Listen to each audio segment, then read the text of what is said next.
There are moments when history pivots on a single gunshot, when a life is cut short at the moment when its work seems most urgent, when a voice demanding justice is silenced, but the echo continues indefinitely. Martin Luther King Jr. died such a death, 39 years old, standing on a motel balcony in Memphis, Tennessee, struck down by an assassin's bullet on April 4, 1968, ending a life dedicated to non-violent resistance and leaving a legacy that would outlive the man by generations. This is the story of a preacher's son who became the moral voice of a movement, of a young man educated in theology who applied those teachings to the struggle for civil rights, of someone who believed that love was more powerful than hate, and that nonviolent resistance could transform a nation built on racial oppression. It is the story of Montgomery and Birmingham and Selma, of bus boycotts and sit-ins and marches, of I Have a Dream and Letter from Birmingham Jail, of a movement that changed America.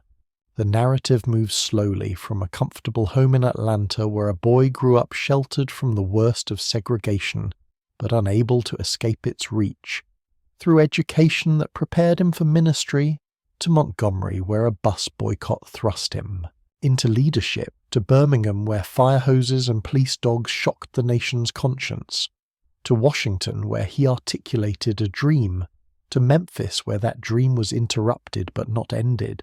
If you find meaning in this story, consider subscribing, leaving a like, or sharing where you're listening tonight. Now, to the beginning, to Auburn Avenue in Atlanta, to a house where a child was born into a world that would demand he change it. Chapter 1. Atlanta, 1929. Martin Luther King Jr. was born Michael King Jr. on January 15, 1929, in a comfortable two-story house at 501 Auburn Avenue in Atlanta, Georgia, in a neighborhood known as Sweet Auburn, the center of Atlanta's black middle class. He was the second of 3 children born to Reverend Michael King Sr. and Alberta Williams King, entering a world of relative privilege within a society structured by racial segregation and white supremacy. His grandfather, Reverend Adam Daniel Williams, had built Ebenezer Baptist Church into one of Atlanta's most prominent black churches, had led the local NAACP chapter, had been active in fighting for black civil rights in an era when such activism was dangerous. His father, who would later change both their names to Martin Luther in honor of the Protestant reformer, was an imposing figure, a man who had risen from sharecropping poverty through education and determination, who had married Alberta Williams and inherited the pulpit at Ebenezer, who combined traditional Baptist preaching with social activism, who insisted on dignity and respect in a society designed to deny both to black Americans. The house on Auburn Avenue was substantial, provided comfort and security, represented achievement within the constraints of segregation. The neighborhood itself was remarkable. Black-owned businesses, professional offices, churches, a thriving community that had created its own institutions because white Atlanta denied black citizens access to mainstream commercial and social life. Martin Luther King Jr. grew up in this environment, sheltered somewhat from poverty but unable to escape the daily humiliations and restrictions of Jim Crow segregation. His mother, Alberta, was educated and refined, a church organist, someone who provided the home's emotional warmth while his father provided moral authority and discipline.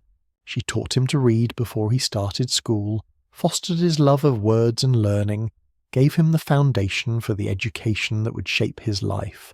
His siblings, older sister Christine and younger brother Alfred Daniel, shared the household, creating a close family unit that emphasized education, faith, and racial pride. The family's comfort was relative, existed within the rigid boundaries of segregation. Young Martin attended Yonge Street Elementary School, later David T. Howard Elementary, schools reserved for black children, funded inadequately by a white-controlled school board that spent far more on white schools than on black schools. The quality of his education depended not on public investment, but on black teachers' dedication, on educators who compensated for inadequate resources through commitment to their students' success. His first direct encounters with segregation's cruelty came early, crystallized in memories that would stay with him. At age 6, a white playmate's parents forbade their son from playing with Martin anymore because he was colored, ending a childhood friendship through the imposition of racial boundaries that children did not understand but that society enforced. Absolutely.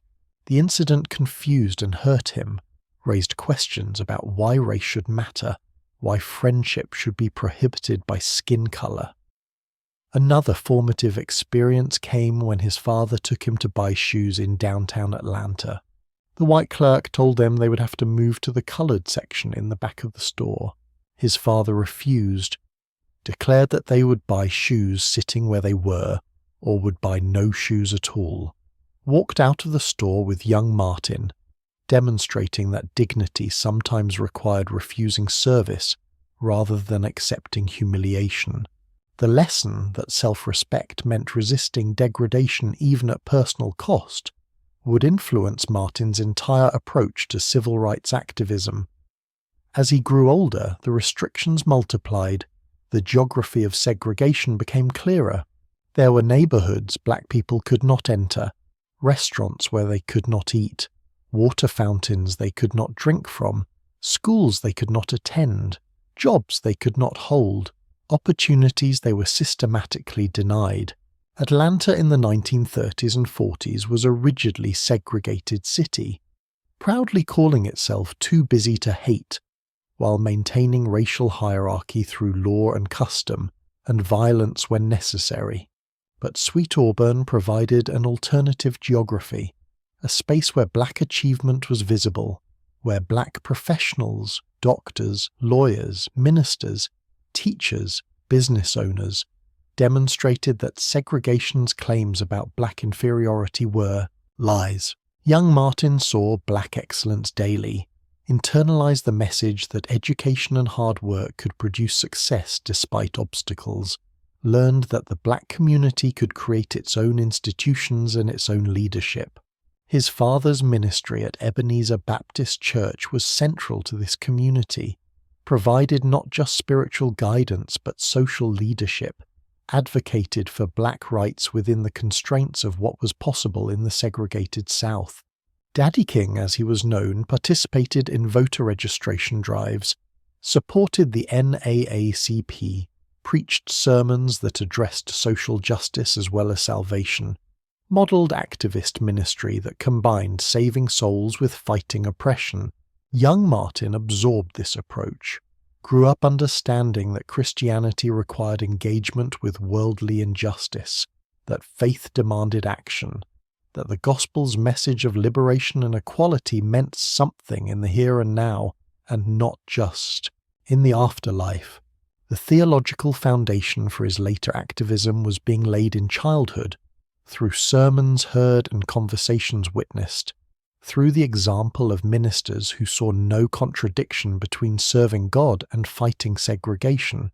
His education continued at Booker T, Washington High School, a laboratory school for black students in Atlanta, where he excelled academically, skipped 9th grade, participated in debate and oratory, demonstrated the intellectual gifts and rhetorical abilities that would later make him the movement's greatest spokesperson. He was not yet fully committed to ministry, had doubts about religion, questioned emotional displays in Black Baptist worship, was attracted to other professions including medicine and law. But at age 15, in 1944, he entered Morehouse College, the historically black men's college in Atlanta, joining an institution that had educated generations of black leaders, that emphasized the Morehouse man ideal of education for service that would shape his intellectual development and his commitment to social change. Morehouse was where the boy from Auburn Avenue would begin becoming the man who would lead a movement. Chapter 2. Morehouse. Man. Morehouse College in 1944 was an institution with a mission: to educate black men for leadership, to instill in students the conviction that education was for service to the race and to humanity, to produce graduates who would fight segregation through achievement and activism. The college's president, Benjamin Mays, was himself a towering figure, a theologian and educator whose Tuesday morning chapel talks inspired students, whose personal example demonstrated that intellectual excellence and social commitment could be combined. Martin Luther King Jr. entered Morehouse at 15, was younger than most students but intellectually prepared by his high school education and by growing up in a home where reading and discussion were constant. He was initially uncertain about his path, had doubts about becoming a minister, was attracted to other fields, spent his early college years exploring possibilities while excelling in his coursework. The Morehouse environment was transformative, surrounded King with professors who challenged him intellectually, with students who shared his ambitions, with an institutional culture that emphasized race pride and social responsibility. The college had a long history, founded in 1867 as Augusta Institute to educate newly freed slaves, later relocating to Atlanta and becoming Morehouse College, producing alumni who became ministers, educators, physicians, lawyers, civil rights activists. Benjamin Mays was the institution's soul, gave weekly chapel talks that students quoted for years afterward, preached that mediocrity was unacceptable, that Morehouse men had obligations to use their education for social good, that fighting racial injustice was a moral imperative. Mays became King's mentor and role model, demonstrated that ministry could be intellectually rigorous, that faith and reason were compatible, that preachers could be scholars and activists simultaneously. King's academic focus was sociology initially, studying social systems and inequality, learning frameworks for understanding how segregation functioned as a system rather than as individual prejudice, absorbing ideas about social change and institutional racism. The sociology courses provided analytical tools for understanding the structures he had experienced personally, helped him see segregation not just as personal cruelty, but as organized oppression requiring systematic resistance. But he was also being drawn toward ministry, influenced by May's example, by the realization that the black church was the most important institution in black communities, that ministers had platforms and authority that other professions lacked, that preaching could combine his rhetorical gift with his growing commitment to social justice. The decision to enter ministry was gradual, not a sudden conversion, but a slow recognition that ministry was the path where his abilities and his values aligned. During his Morehouse years, King also encountered new theological and philosophical ideas that would shape his approach to civil rights activism. He read Thoreau's essay on civil disobedience, was struck by the argument that individuals had the right and duty to resist unjust laws, that passive resistance to evil was cooperation with evil, that non-violent resistance could be morally superior to either violence or submission. The ideas resonated, suggested a method for confronting segregation that was both morally pure and potentially effective. He was ordained as a minister in February 1948, became an assistant pastor at Ebenezer Baptist Church, alongside his father, began preaching to the congregation he had grown up in, started developing his own preaching style that combined his father's emotional power with his own intellectual sophistication. The ordination marked his commitment to ministry, but also raised questions about what kind of minister he would become, whether he would follow traditional patterns or would push the church toward greater social engagement. King graduated from Morehouse in June 1948 at age 19, had decided to pursue theological education, to deepen his understanding of Christianity, to prepare for ministry that would be intellectually grounded and socially relevant. He had been accepted at Crozer Theological Seminary in Pennsylvania, a predominantly white institution, was preparing to leave the South for the first time, to experience life outside segregation's daily humiliations, to test himself in integrated educational environment. The Morehouse years had been formative, had shaped King's understanding of race and social justice, had connected him to tradition of black intellectual and activist leadership, had given him mentors and frameworks that would guide his later work.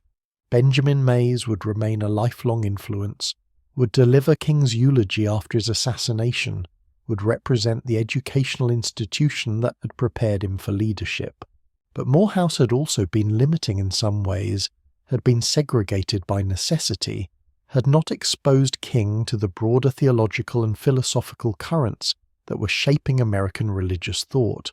Crozer would provide that exposure, would challenge him with new ideas, would force him to articulate and defend his beliefs in integrated setting, would complete his theological education before he entered doctoral studies. The boy from Auburn Avenue had become a Morehouse man, had absorbed the institution's ideals of service and excellence, had committed to ministry and to using his education for social good. But he was still young, still forming his beliefs, still exploring the theological and philosophical foundations that would later inform his approach to civil rights activism. The next phase of his education, at Crozer and then at Boston University, would provide the intellectual tools he would need to lead a movement, to articulate a vision, to inspire a nation to confront its foundational sin of racism. Chapter 3. Boston and Coretta Crozer. Theological Seminary in Chester, Pennsylvania, where King studied from 1948 to 1951, was a different world from Morehouse or Atlanta. The seminary was predominantly white, had only a handful of black students, offered King his first sustained experience of integrated education, of studying alongside white students, of being evaluated by white professors who knew his work but did not know his family's reputation. The experience was both liberating and challenging. King was free from some of segregation's daily restrictions, could eat in any restaurant, could move through the city without worrying about which neighborhoods were off limits, could interact with white people as equals rather than across the racial hierarchy that structured all interactions in the South. But he was also acutely aware of being one of few black students, of representing his race in white minds, of carrying the burden of proving that black students could excel in integrated settings. He responded by working intensely, became one of the seminary's top students, was elected class president, earned respect from professors and peers through academic achievement. His coursework exposed him to liberal Protestant theology, to biblical criticism and historical approaches to scripture, to theological debates about sin and salvation and social gospel, to philosophical systems including Hegel's dialectics and various ethical frameworks. But the most important intellectual encounter at Crozer was with the philosophy and practice of Mohandas Gandhi, whose non-violent resistance movement had freed India from British colonial rule. King attended a lecture by Mordecai Johnson, president of Howard University, who had recently visited India and who spoke about Gandhi's methods and philosophy. The lecture was revelation. Here was a practical method for resisting oppression that was both morally rigorous and politically effective, that had actually worked against an empire, that suggested how America's racial oppression might be challenged. King began studying Gandhi systematically, read about satyagraha, truth force, about nonviolent resistance as active confrontation with evil rather than as passive acceptance, about suffering without retaliation as a way to appeal to opponents, conscience, about discipline and training required to maintain nonviolence under provocation. The concepts resonated with Christian teachings about loving enemies and turning the other cheek, suggested how those principles could be operationalized for social change. He also encountered Reinhold Niebuhr's Christian realism, which criticized liberal Protestantism's optimism about human nature, argued that sin and selfishness were permanent features of human society, that social change required pressure and conflict rather than just moral suasion, that groups never surrendered privilege voluntarily. Niebuhr's realism tempered King's optimism, provided framework for understanding why segregation would not end through appeals to white conscience alone, why organised resistance and pressure were necessary. King graduated from Crozer in May 1951 with a Bachelor of Divinity degree, was class valedictorian, received a scholarship for doctoral studies, had options for where to pursue his PhD. He chose Boston University's School of Theology, was attracted by its strong philosophy program, by the opportunity to study with Edgar Brightman and later with Harold de Wolf, to deepen his understanding of personalism, the philosophical system that emphasized the sacred worth of all persons, that provided theological grounding for human rights and dignity. In Boston, beginning in September 1951, King's life took on new dimensions. He was pursuing doctoral studies in systematic theology, writing a dissertation on Paul Tillich's and Henry Nelson Wieman's conceptions of God, attending classes and seminars, establishing himself as a scholar. But he was also beginning to think about what would come after graduation, about where he would serve as a minister, about how he would combine scholarship and ministry and activism. And then, in early 1952, a friend arranged a blind date with a young woman named Coretta Scott, an Alabama native studying voice at the New England Conservatory of Music. The first meeting was at lunch, and King was immediately interested, told her on their first date that she had all the qualities he was looking for in a wife: character, intelligence, personality, and beauty. She was less immediately convinced, was focused on her musical career, was wary of becoming a minister's wife with all the traditional expectations that role entailed. But they continued dating, and King's persistence and charm gradually won her over. Coretta Scott was strong-willed and accomplished, had grown up in rural Alabama, had experienced poverty and racism, had fought her way to education at Antioch College and then to conservatory in Boston, had ambitions for a concert career. She recognized that marrying Martin would mean subordinating her ambitions to his, that the minister's wife role was limiting, but she also saw his potential, his gifts, his commitment to using his talents for social change. They married on June 18, 1953 at her parents' home in Marion, Alabama, with Martin's father performing the ceremony. The marriage was partnership from the beginning, though not an equal one in the traditional sense. Martin's career and ministry would take precedence, but Coretta would be active participant, would contribute to his work, would sacrifice her own career ambitions to support his calling. The Boston years were a period of intellectual formation, of completing his dissertation, of deepening his theological understanding, of building the philosophical foundation that would later inform his activism. His dissertation, a comparison of the conceptions of God in the thinking of Paul Tillich and Henry Nelson Wieman, was completed in 1954, was scholarly and technical, was not directly related to civil rights, but demonstrated his to engage complex theological arguments. But even while in Boston, removed from the South's daily realities, King was thinking about the civil rights struggle, was following developments including the Brown v. Board of Education decision in May 1954 that declared school segregation unconstitutional, that seemed to promise that legal segregation would soon end, that created hope that change was coming. By 1954, King needed to decide where he would begin his ministry, what church he would serve, how he would balance scholarly ambitions with pastoral duties and with commitment to civil rights activism. He received multiple offers, could have stayed in the North, could have taken positions at prestigious northern churches, could have pursued academic career teaching theology. But he and Coretta decided to return to the South, to serve in the heart of segregation, to be part of the struggle for civil rights rather than observing from safety of the North. The decision was partly about duty. feeling that educated black people had obligation to serve their community, that fleeing the South meant abandoning those who could not flee.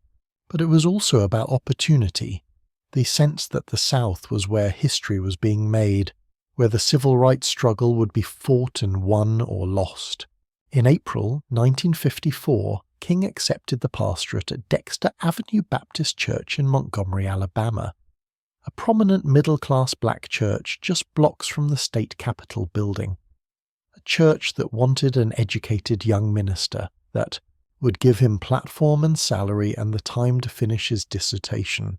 Montgomery seemed like a good place to begin ministry, a medium-sized city, relatively progressive by Alabama standards, a place where he could serve a church and complete his academic work and perhaps contribute to the civil rights struggle. He could not have known that Montgomery would become the birthplace of the modern civil rights movement, that a bus boycott would thrust him into national leadership, that the skills and knowledge he had been developing, his theological training, his study of Gandhi, his rhetorical abilities, his commitment to nonviolence, would all be needed within a year of his arrival. The young minister, moving to Montgomery in September 1954, thought he was beginning a career as a pastor and scholar. Within 16 months, he would be leading a movement that would change the nation. Chapter 4, Montgomery, Alabama. In the fall of 1954 was a city of about 130,000 people, roughly 60% white and 40% black, the capital of Alabama and the first capital of the Confederacy, a city steeped in Southern history and in rigid racial segregation. Black residents lived primarily in the western part of the city, worked as domestics, laborers, service workers, faced daily humiliations from Jim Crow laws that regulated everything from where they could sit on buses to which water fountains they could use. Martin Luther King Jr. arrived in September 1954 to begin his pastorate at Dexter Avenue Baptist Church, moved into the parsonage with Coretta, began the work of serving a congregation and establishing himself in a new community. Dexter was a prestigious church by Black Montgomery standards. Its congregation included teachers, professors from Alabama State College, business owners, the educated elite of Black Montgomery, people who valued King's education and who expected sophisticated preaching. King threw himself into the work, preached carefully crafted sermons that combined scholarly theological language with emotional appeal, organized the church's activities, visited congregation members, established himself as a capable and dedicated pastor. He also began participating in Montgomery's black civic life, joined the local NAACP chapter, participated in discussions about civil rights strategy, connected with other ministers and community leaders. Montgomery's black community had been working for years on challenging segregation, particularly the degrading system on city buses, where black passengers, who comprised the majority of riders, had to pay at the front door, exit, and re-enter through.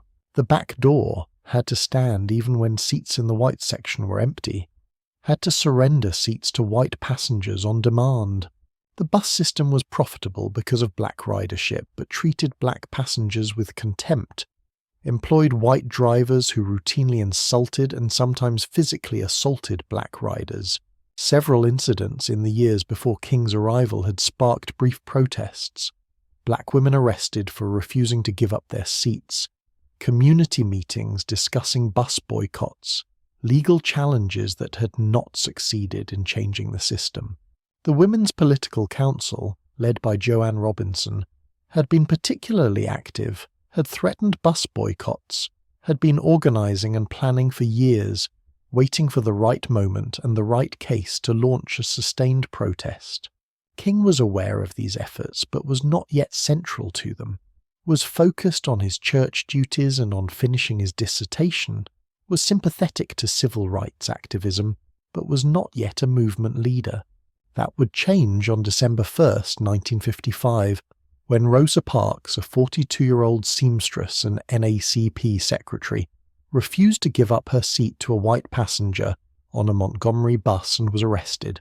Parks was not the first person to be arrested for this offence, but she was well known in the community, was respected, was someone whose character was beyond reproach, was exactly the plaintiff that civil rights activists had been looking for, someone whose case could generate community support, who could withstand scrutiny, who could be the face of a protest movement. Word of Parks's arrest spread quickly through Montgomery's black community. E.D. Nixon, a Pullman porter and NAACP activist, posted Parks's bail, began calling community leaders to discuss response. Joanne Robinson and the Women's Political Council worked through the night printing flyers calling for a one-day bus boycott on Monday, December 5th, to protest Parks's arrest and the bus system's discriminatory practices. The flyers were distributed throughout the black community to churches, to schools, to businesses, to neighborhoods, calling on Black Montgomery to stay off the buses on Monday, to walk or carpool or find other transportation, to demonstrate unity and protest against the daily humiliations of segregated public transportation. The response would determine whether sustained resistance was possible, whether the black community could maintain discipline and solidarity, whether a bus boycott could actually pressure the city to change its policies. King learned about the planned boycott and agreed to let his church be used for a meeting to discuss the protest. On Friday evening, December 2nd, community leaders gathered at Dexter Avenue Baptist Church to plan the boycott, to discuss demands, to create an organization to coordinate the protest. King participated, but as not yet the leader, was one voice among many, was contributing but not directing. The Montgomery Improvement Association was formed to coordinate the protest, needed a president, needed someone who could speak for the movement, who could negotiate with white authorities, who could maintain community unity. Several factors made King the logical choice. He was new to Montgomery, and therefore had not made enemies, was educated and articulate, was a minister with institutional backing, was young enough to have energy but established enough to have credibility. On Monday afternoon, December the 5th, after the one-day boycott had succeeded beyond expectations, buses throughout the city rolled empty or nearly empty. Black Montgomery had stayed off the buses in remarkable solidarity. The Montgomery Improvement Association met and elected King as president. He accepted, agreed to speak at a mass meeting that evening at Holt Street Baptist Church, had only 20 minutes to prepare what would become his first major address to the movement. The mass meeting that evening was overflowing. Holt Street Baptist Church was packed. Thousands more gathered outside listening through loudspeakers, the community gathering to decide whether to continue the boycott, to hear from their new leader, to commit to sustained resistance or to return to the buses the next day. King's speech that evening was electric, combined moral urgency with strategic clarity, connected the immediate issue of bus segregation to broader struggles for dignity and justice, articulated a vision of nonviolent resistance that would define the movement. He spoke about Rosa Parks's arrest, about the daily indignities that Black Montgomery endured, about the need to protest against injustice, about doing so through nonviolent means, about maintaining dignity while demanding change. "We are here this evening to say to those who have mistreated us so long that we are tired," King declared. Tired of being segregated and humiliated, tired of being kicked about by the brutal feet of oppression. The words resonated, captured the community's feelings, validated their anger while channeling it toward constructive action. He emphasized nonviolence. Now let us say that we are not here advocating violence. We've overcome that. I want it to be known throughout Montgomery and throughout this nation that we are Christian people. We believe in the Christian religion. We believe in the teachings of Jesus. The only weapon that we have in our hands this evening is the weapon of protest. The speech was 20 minutes of prophetic oratory, combined biblical references with American democratic ideals, made the bus boycott about more than just buses, framed it as part of the long struggle for human dignity and equal citizenship. The crowd responded with overwhelming approval, voted unanimously to continue the boycott, committed to walking and carpooling and sacrificing convenience until their demands were met. The Montgomery bus boycott had begun, would continue for over a year, would thrust Martin Luther King Jr. into national leadership, would demonstrate that nonviolent mass resistance could challenge segregation, would inspire similar protests throughout the South, would mark the beginning of the modern civil rights movement. The young pastor who had come to Montgomery to serve a church and finish his dissertation had become, at age 26, the spokesman for a movement that would change America. Chapter 5. The Bus Boycott. The Montgomery bus boycott that began in December 1955 required more than just staying off the buses. It required organization, discipline, alternative transportation, legal strategy, fundraising, sustaining, community morale through months of sacrifice and resistance. Martin Luther King Jr., as president of the Montgomery Improvement Association, became the movement's leader, spokesperson, strategist, and symbol. Learning on the job how to lead a mass movement, how to maintain nonviolent discipline, how to negotiate with hostile white authorities. The first challenge was transportation. Black Montgomery had to get to work without using the buses, had to travel across the city to jobs as domestics and laborers, had to find ways to shop and attend church and manage daily life without the public transportation they had relied on. The MIA organized an elaborate carpool system, collected cars from those who would volunteer them, established pick-up and drop-off locations throughout black neighborhoods, created schedules, found volunteer drivers, somehow moved thousands of people daily. The carpool required coordination and resources, needed gas money, car maintenance, insurance, organization to ensure everyone who needed rides got them.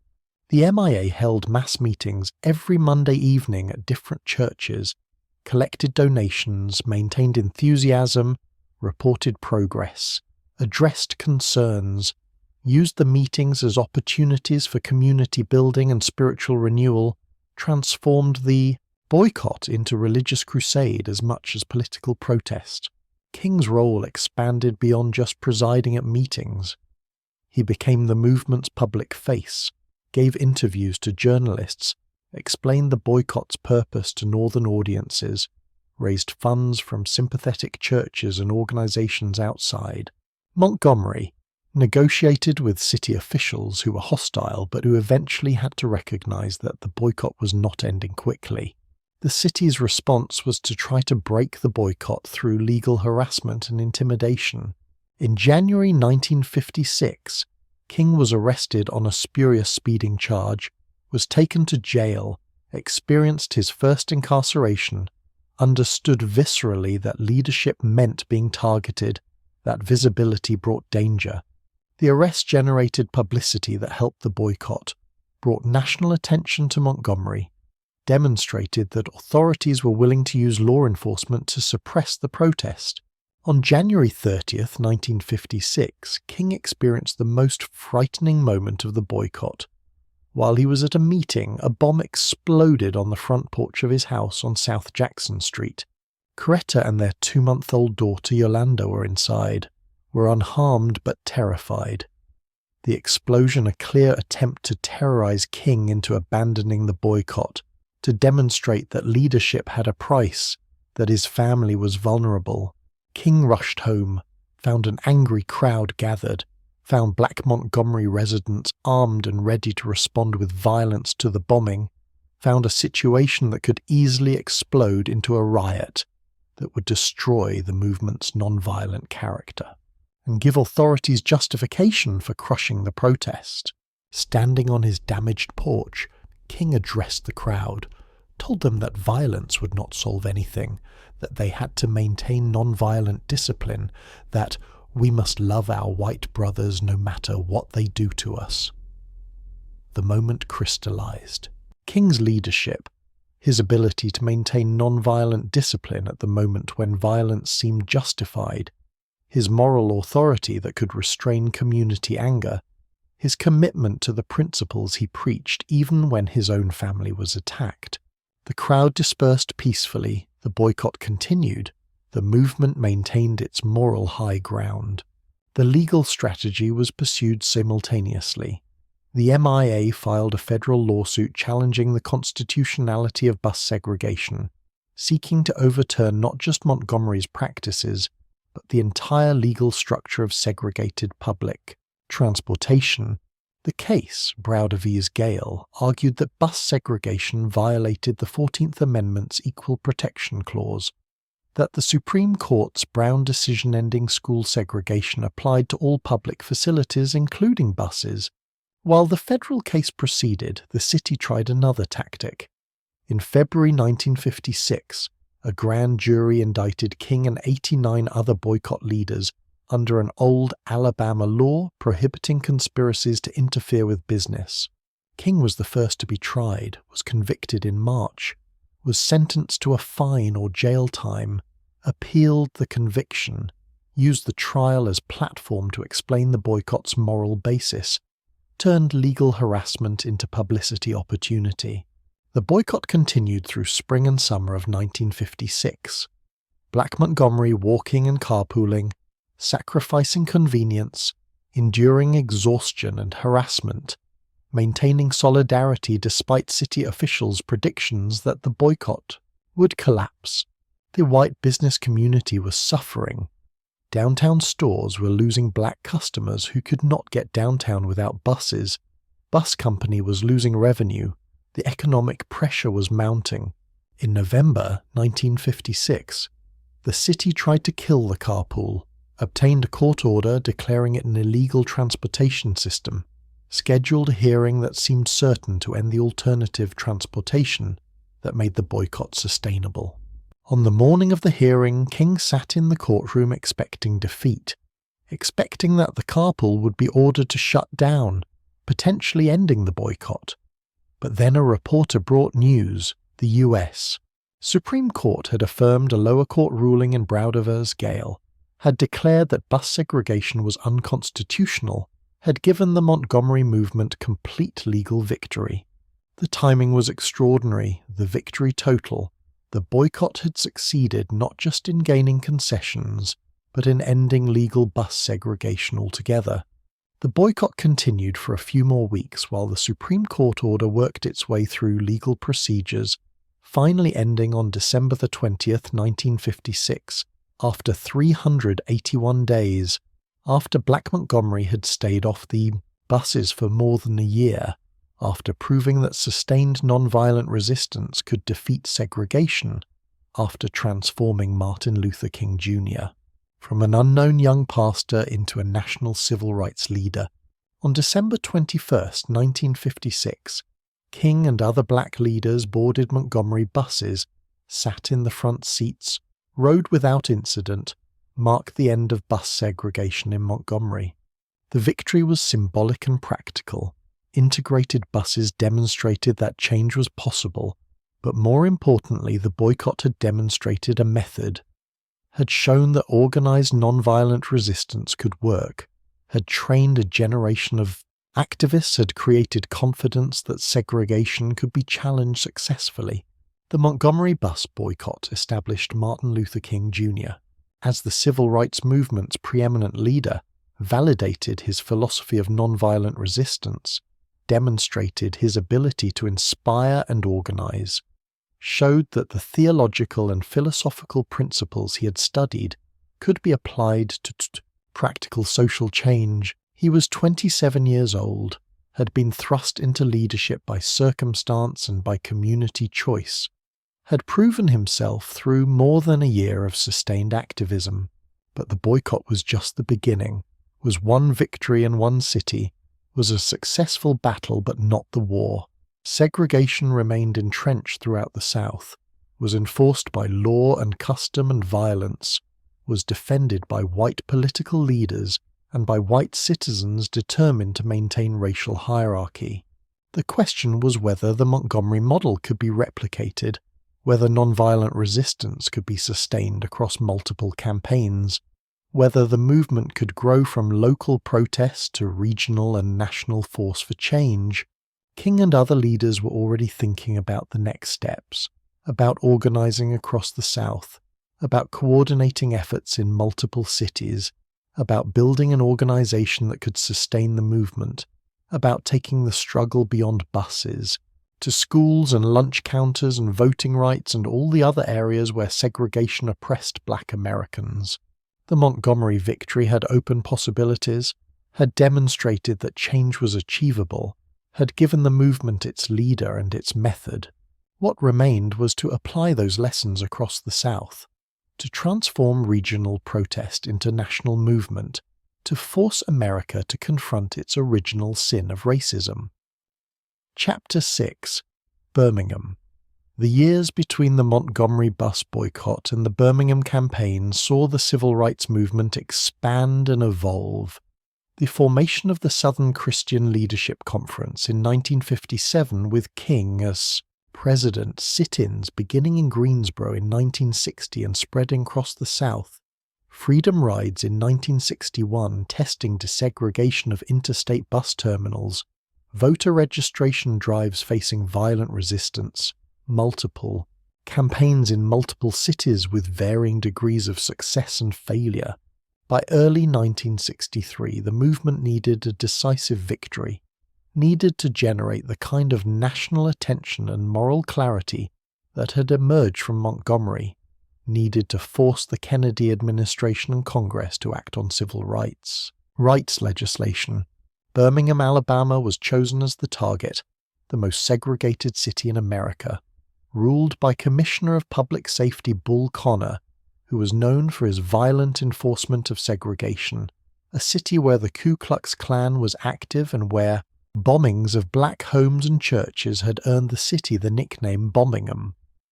The Birmingham campaign, beginning in April 1963, was carefully planned, organized by King's Southern Christian Leadership Conference in cooperation with local activist Fred Shuttlesworth, designed to use nonviolent direct action to create crisis that would force negotiations, deliberately provocative to generate confrontations that would expose segregation's brutality, strategically timed to maximize impact and sustainability.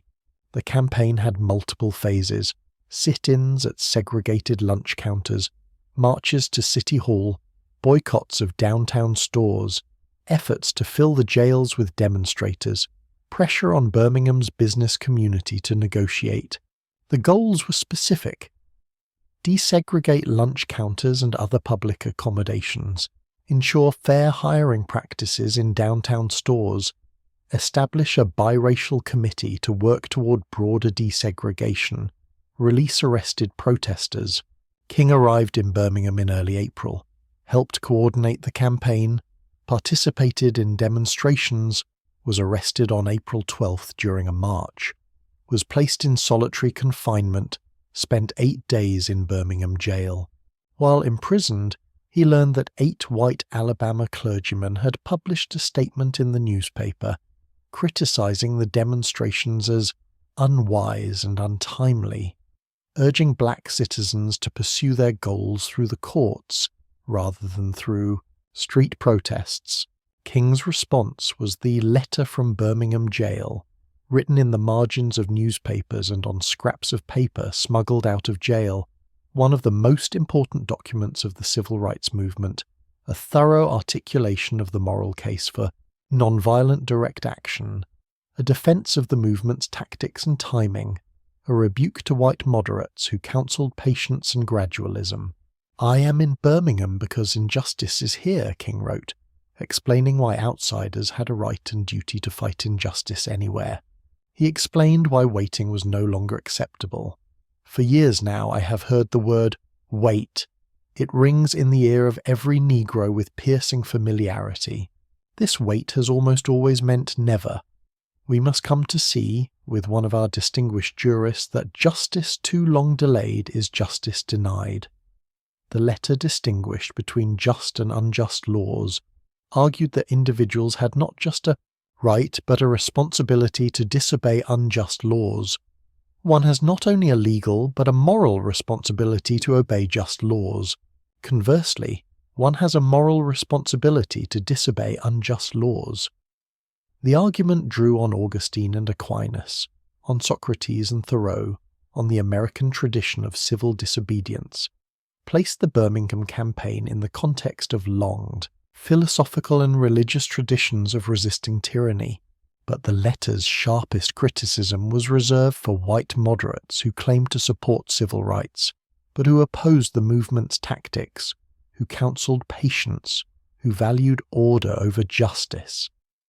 I have almost reached the regrettable conclusion that the Negro's great stumbling block in his stride toward freedom is not the white citizen's counselor or the Ku Klux Klanner, but the white moderate who is more devoted to order than to justice, who constantly says, "I agree with you in the goal you seek, but I cannot agree with your methods of direct action." The letter was smuggled out of jail, was published in newspapers and magazines, reached national audience, articulated the movement's philosophy with eloquence and moral force, became one of the great documents of American protest literature.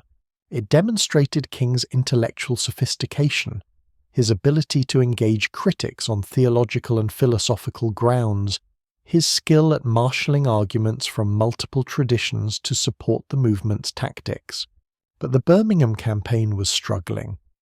The protests were not generating enough arrests, were not creating the crisis that would force white business leaders to negotiate, were not attracting enough participants or enough national attention. The movement needed escalation, needed something dramatic that would break through, needed tactics that would fill the jails and generate headlines. The decision was made to recruit high school students, to organize students to march, to be arrested, to fill the jails with young people, to use the image of children facing police and going to jail, to generate sympathy and outrage. The tactic was controversial. Critics argued that using children was irresponsible, that exposing young people to arrest and violence was wrong, that adults should bear the risks of protest. But on May 2nd, 1963, over 1,000 young people marched from the 16th Street Baptist Church toward downtown Birmingham, were met by police, were arrested by the hundreds, were loaded into paddy wagons and school buses, were taken to jail singing freedom songs, filled Birmingham's jails beyond capacity. The Children's Crusade had begun, transformed the Birmingham campaign, generated the crisis that the movement needed. The next day, May 3rd, more young people marched, and Bull Connor responded with fire hoses and police dogs. Images captured by photographers and television cameras showed children being knocked down by high-pressure fire hoses, were bitten by German shepherds, were beaten by police officers, created some of the most iconic and horrifying images of the civil rights movement. The brutality was broadcast on evening news, was published in newspapers worldwide, shocked the nation and the world, generated outrage that gave the movement moral advantage. President Kennedy, watching the news from Washington, was horrified by the images, recognized that Birmingham was creating international embarrassment for the United States, that the Cold War competition with the Soviet Union was being undermined by images of American police attacking children, that federal action could no longer be avoided. The administration sent mediators to Birmingham, pressured business leaders to negotiate, made clear that the federal government wanted a settlement. Within days, an agreement was reached. Birmingham's business leaders agreed to desegregate lunch counters, to improve hiring of black employees, to release arrested protesters, to establish a biracial committee.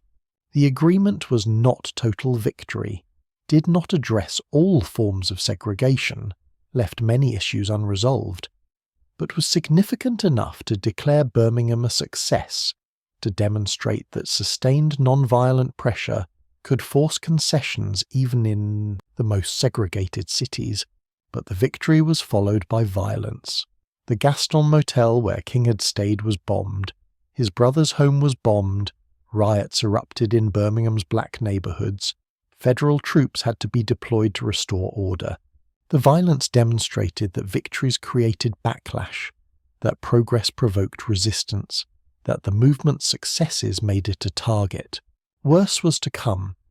On September 15, 1963, members of the Ku Klux Klan bombed the 16th Street Baptist Church, killing 4 young girls, Addie Mae Collins, Cynthia Wesley, Carol Robertson, and Denise McNair. Children who had been attending Sunday school, whose deaths shocked even people accustomed to racial violence, whose murders demonstrated the depths of white supremacist hatred. King spoke at the funeral, struggled to find words adequate to the tragedy, to maintain nonviolent commitment in the face of murdered children, to prevent the deaths from triggering retaliatory violence that would destroy the movement. They did not die in vain, he insisted, argued that their deaths would inspire continued struggle, that the movement would persist despite terrorism, that nonviolence would ultimately triumph. Birmingham transformed the civil rights movement, generated momentum that led directly to the March on Washington in August 1963, to Kennedy's submission of comprehensive civil rights legislation to Congress, to national recognition that segregation was not a regional issue but national moral crisis. The campaign had succeeded through creating confrontation, through forcing the nation to witness segregation's brutality, through demonstrating that black Americans would not accept oppression passively, would resist non-violently but determinedly, until change came. Chapter 7. The March on Washington.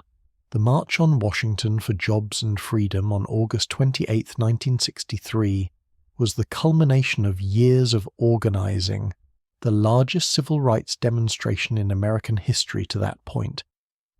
Gathering of over 250,000 people at the Lincoln Memorial to demand passage of civil rights legislation and to call for economic justice for black Americans. Martin Luther King Jr.'s speech at the march would become the most famous moment of his life, would articulate a vision of racial equality that defined the movement's aspirations, would enter American consciousness as expression of the nation's unfulfilled promise. The march was organized by a coalition of civil rights organizations, the Southern Christian Leadership Conference, NAACP, Congress of Racial Equality, Student Nonviolent Coordinating Committee, National Urban League, and the Negro American Labor Council brought together diverse elements of the movement, represented both its unity and its internal tensions, demonstrated the breadth of support for civil rights legislation.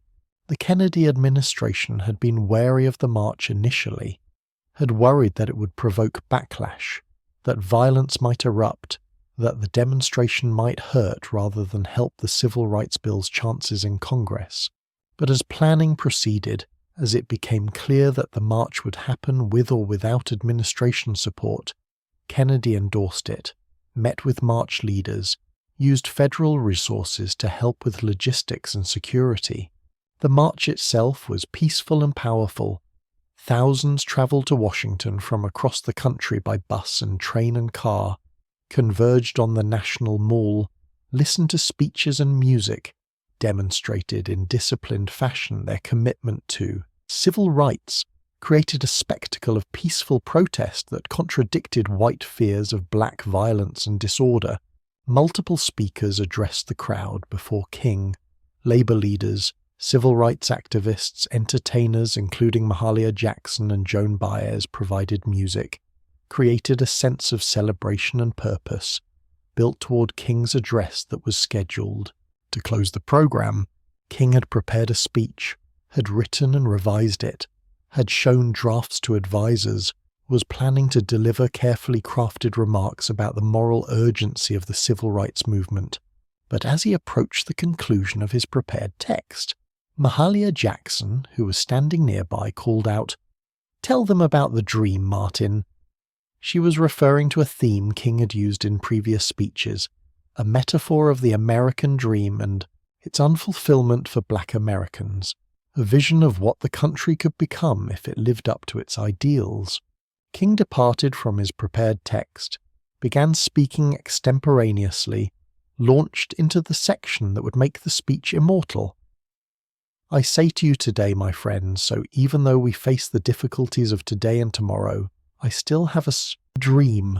It is a dream deeply rooted in the American dream.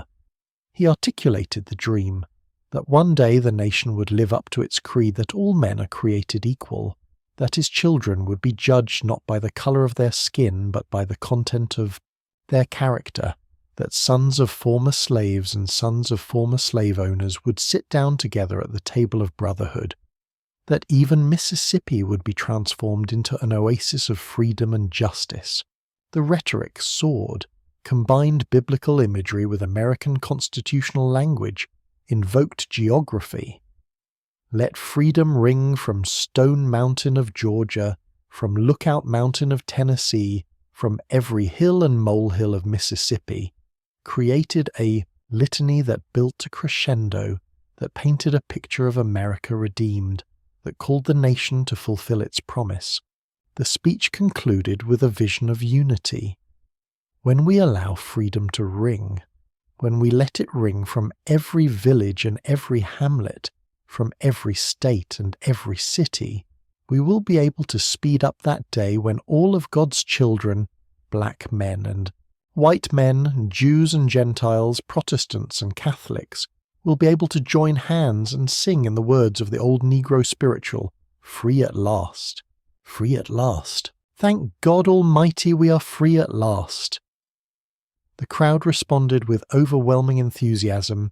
The speech was broadcast live on television, was heard by millions, became instantly iconic, was recognized immediately as a defining moment of the civil rights movement and of American oratory.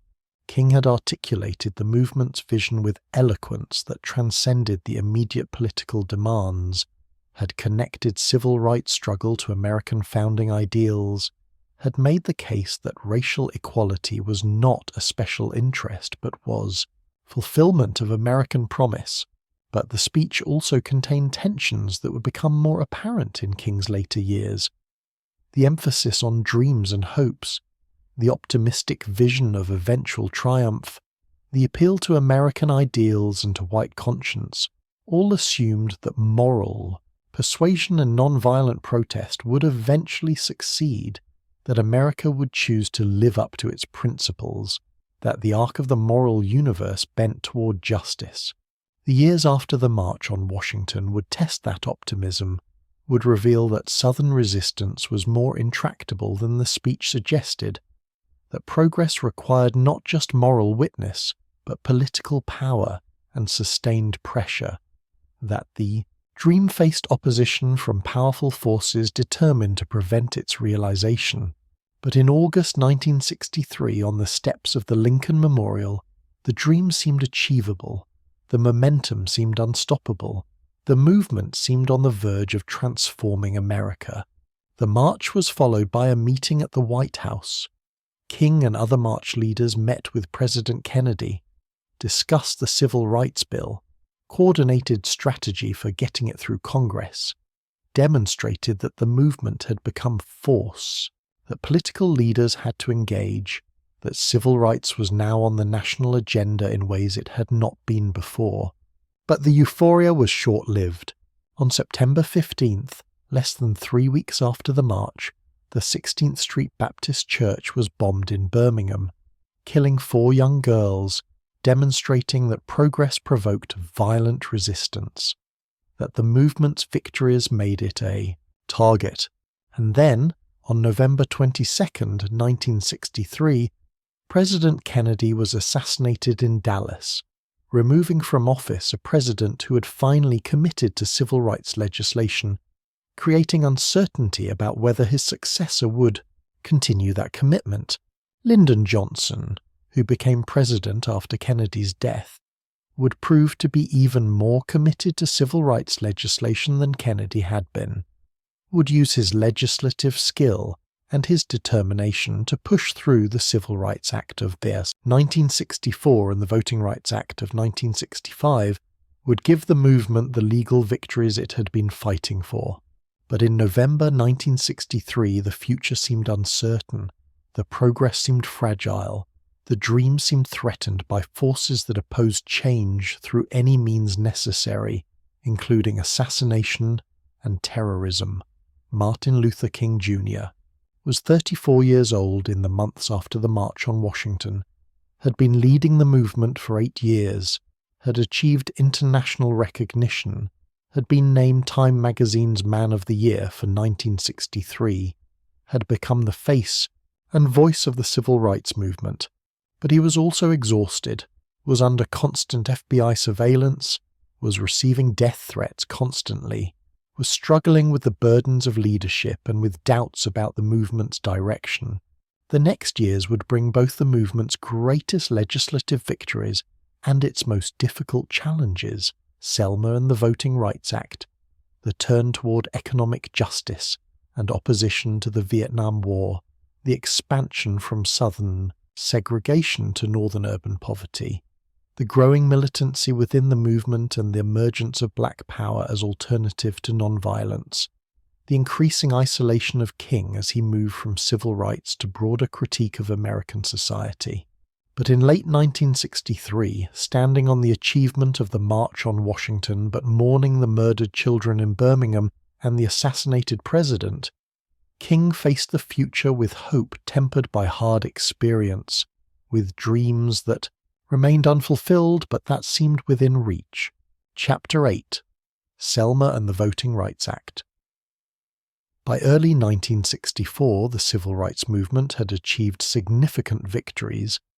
The Civil Rights Act passed in July 1964 banned discrimination in public accommodations and employment, vindicated the lunch counter sit-ins and the Birmingham campaign, represented the most comprehensive civil rights legislation since Reconstruction. But a critical gap remained: voting rights. Throughout the South, particularly in the Black Belt counties where black citizens were the majority, systematic disenfranchisement kept Black Americans from political power through literacy tests, poll taxes, violence, and intimidation. Selma, Alabama, became the focal point for the voting rights campaign. Dallas County, where Selma was located, had a population that was approximately 57% black, but only 2% of eligible black citizens were registered to vote. The registration process was deliberately obstructive. The registrar's office was open only 2 days per month. Applicants had to pass absurdly difficult literacy tests that required interpreting obscure passages of the Alabama Constitution.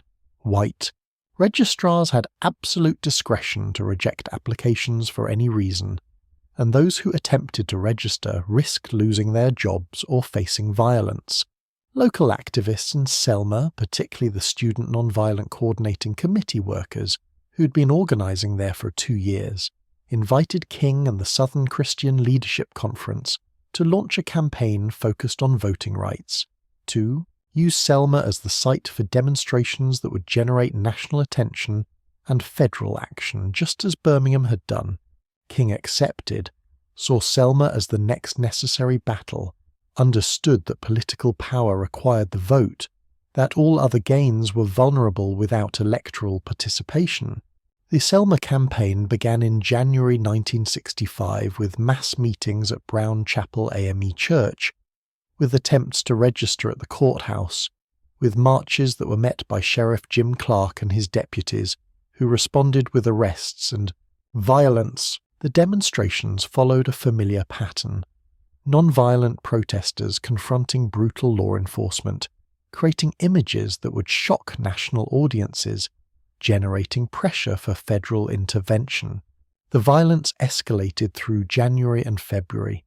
On February 18th, 1965, a nighttime march in nearby Marion ended in chaos when state troopers attacked marchers, beating them with clubs, shooting into the crowd.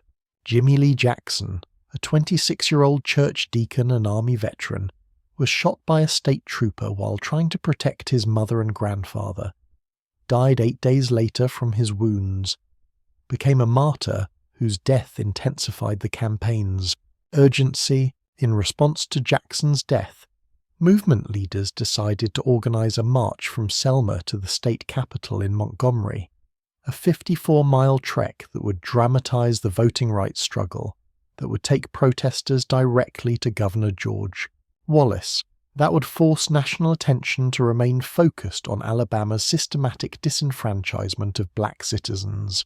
The first attempt to march came on Sunday, March 7, 1965, a day that would become known as Bloody Sunday. 600 marchers, led by John Lewis of SNCC and Hosea Williams of SCLC, crossed the Edmund Pettus Bridge leaving Selma, were met on the far side by state troopers and Sheriff Clark's posse, were given 2 minutes to disperse, then were attacked with tear gas and billy clubs, were beaten brutally while television cameras captured the violence, were chased back across the bridge by mounted officers who continued beating fallen marchers. The images of Bloody Sunday shocked the nation, broadcast on television networks that interrupted regular programming, published in newspapers on front pages, showing peaceful marchers being beaten by law enforcement, demonstrating the violence that maintained white supremacy, creating moral crisis that demanded federal response. John Lewis's skull was fractured. Dozens of marchers were hospitalized. The brutality was undeniable and was captured on film for the world to witness. King, who had been in Atlanta on Bloody Sunday, immediately called for clergy and supporters from across the country to come to Selma for another march, to demonstrate that the violence would not deter the movement, that the march to Montgomery would proceed despite state opposition. Hundreds of ministers, priests, rabbis, and nuns responded to the call, arrived in Selma, prepared to march, transformed the campaign into a national religious crusade. On Tuesday, March 9th, King led approximately 2,500 marchers back to the Edmund Pettus Bridge in what became known as Turnaround Tuesday. The marchers crossed the bridge, knelt in prayer when confronted by state troopers, then turned around and returned to Selma rather than attempting to continue to Montgomery. The decision was controversial.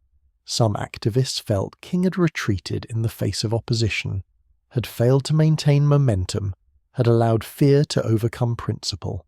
But King had been under court order not to march pending a hearing on the state's request to prohibit the march, had been negotiating with Justice Department officials who urged him not to violate the order, had been trying to balance moral witness with legal strategy, had made a tactical decision that many supporters did not understand or accept. The internal tensions within the movement, between those who prioritized moral confrontation and those who emphasized legal and political strategy, were becoming more visible. That evening, white segregationists attacked Reverend James Reeb, a white Unitarian minister from Boston who had come to Selma in response to King's call, beat him with clubs, fractured his skull, killed him 2 days later. Reeb's murder generated outrage, particularly among white liberals who identified with the white clergy who had travelled to Selma, whose death demonstrated that supporting civil rights was dangerous even for white people, that the violence was not just anti-black, but was against anyone who challenged segregation. President Lyndon Johnson, recognizing that the situation required decisive federal action, addressed Congress and the nation on March 15, 1965, in a speech that was one of the strongest presidential endorsements of civil rights in American history. At times, history and fate meet at a single time in a single place to shape a turning point in man's unending search for freedom, Johnson declared. So it was at Lexington and Concord. So it was a century ago at Appomattox. So it was last week in Selma, Alabama.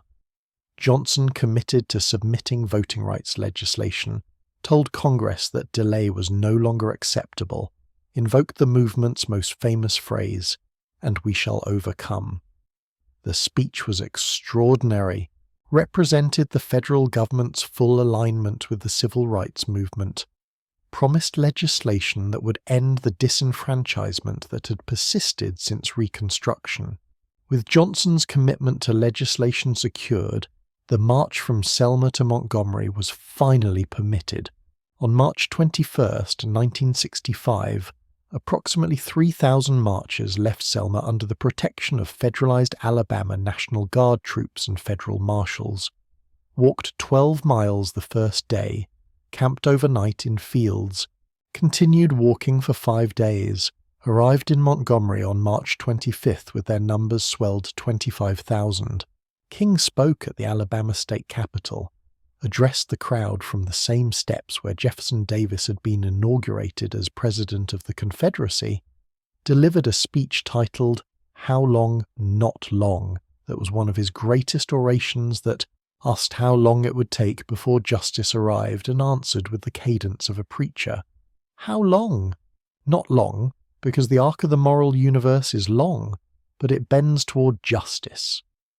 But that evening, after the marchers had dispersed, Viola Luzzo, a white housewife from Michigan who had come to Alabama to support the movement, was murdered by Ku Klux Klan members who shot her while she was driving marchers back to Selma.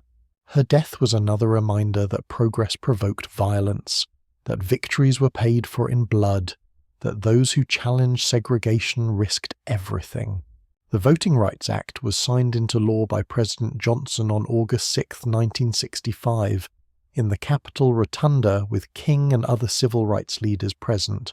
The act banned literacy tests and other discriminatory voting practices, authorized federal examiners to register voters in areas with history of discrimination, required jurisdictions with history of voting discrimination to obtain federal approval before changing voting procedures. The legislation was the most significant expansion of voting rights since the 15th Amendment, transformed Southern politics by enabling black political participation. The immediate effects were dramatic. Within months, hundreds of thousands of black Southerners registered to vote. Black candidates began running for office and winning. The political landscape shifted as elected officials had to respond to black voters. The power relationships that had sustained segregation began to change. The Voting Rights Act was King's last major legislative victory, represented the culmination of the Southern Civil Rights Movement's campaign against legal segregation and disenfranchisement. But the act also marked a transition, with legal segregation and disenfranchisement addressed through federal legislation. The movement had achieved its initial goals, had dismantled Jim Crow's legal structure, had established federal protection for civil rights. The question became what came next, how the movement would evolve, what issues would be prioritized, how nonviolent direct action would address problems that were not primarily legal, but economic and structural. King was 36 years old in the summer of 1965, had been leading the movement for a decade, had achieved victories that transformed America, had earned international recognition and respect. But he was also increasingly aware that legal equality did not mean actual equality, that ending segregation did not end poverty, that voting rights did not guarantee economic justice, that the problems facing black Americans were deeper and more complex than Jim Crow laws. The next phase of King's activism would address these deeper issues: poverty, economic inequality, housing discrimination, police brutality, the Vietnam War, the connections between racism, militarism, and economic exploitation. This broader agenda would be more controversial, would cost King support among moderates who had supported civil rights but opposed radical economic critiques, would make him more isolated and more vulnerable, would ultimately lead him to Memphis. April 1968, Chapter 9, Nobel Peace Prize and Northern Campaigns. In October 1964, between the Birmingham and Selma campaigns, Martin Luther King Jr. received news that would elevate his international status, but also increase expectations and burdens. He had been awarded the Nobel Peace Prize, becoming at age 35 the youngest person to receive the honour, recognised for his leadership of non-violent resistance to racial oppression, for demonstrating that social change could be achieved without violence, for inspiring movements worldwide.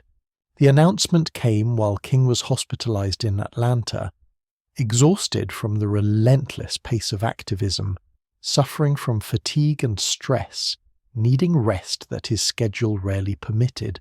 The Nobel Prize represented international recognition of the civil rights movement's significance, validated nonviolent resistance as effective method for social change, positioned King as global moral leader rather than just American activist. King travelled to Oslo, Norway in December 1964 to receive the prize, brought his family and movement colleagues, used the occasion to speak about the global struggle for peace and justice, to connect American civil rights to anti-colonial movements and to efforts to end poverty worldwide. His acceptance speech emphasized that the prize honored the movement rather than just him personally, that it recognized all those who had sacrificed and suffered in the struggle. I accept the Nobel Prize for Peace at a moment when 22 million Negroes of the United States are engaged in a creative battle to end the long night of racial injustice, King said. I accept this award on behalf of a civil rights movement, which is moving with determination and a majestic scorn for risk and danger to establish a reign of freedom and a rule of justice. The prize money, approximately $54,000, was donated to civil rights organizations, King keeping none for himself, maintaining his commitment to the movement rather than to personal enrichment, demonstrating that leadership was about service rather than about personal gain. The Nobel Prize represented a peak, a moment of global recognition, but also increased pressure and increased danger, as visibility made him a more prominent target. Returning from Oslo, King faced new challenges. The civil rights movement was changing, was facing different problems in different contexts, was encountering resistance not just from Southern segregationists, but from Northern whites who supported legal equality in the South but resisted integration in their own communities, schools and neighborhoods. Chicago became King's focus for 1966, represented his effort to take the movement north, to address segregation and poverty in northern cities where legal discrimination did not exist but where residential segregation, employment, discrimination and unequal education created conditions that were in some ways worse than in the South. Chicago was America's second largest city, had a massive black population concentrated in South and West Side ghettos, had Mayor Richard J. Daley who controlled the city through political machine, had white ethnic neighborhoods violently opposed to integration. The Chicago campaign, beginning in January 1966, was ambitious and diffuse, addressed housing discrimination, school segregation, employment inequality, slum conditions, police brutality, multiple interconnected problems that could not be solved through single march or single piece of legislation. King moved to a slum apartment in the North Lawndale neighborhood, lived among Chicago's poor, tried to understand their conditions, tried to demonstrate solidarity and commitment, but the campaign struggled. Chicago's problems were more complex than Montgomery's or Selma's, the targets were less clear, the opponents were more diffuse, the solutions were more expensive and more difficult. Marches through white neighborhoods encountered violence that shocked even King. White mobs throwing rocks and bottles, screaming racial slurs, attacking marchers with hatred that was perhaps more visceral than anything seen in the South, demonstrating that Northern racism was often more intense even if less legally codified. King led a march through Marquette Park in August 1966, encountered a mob of thousands, was struck by a rock that knocked him to his knees, said afterward, "I have seen many demonstrations in the South, but I have never seen anything so hostile and so hateful as I've seen here today."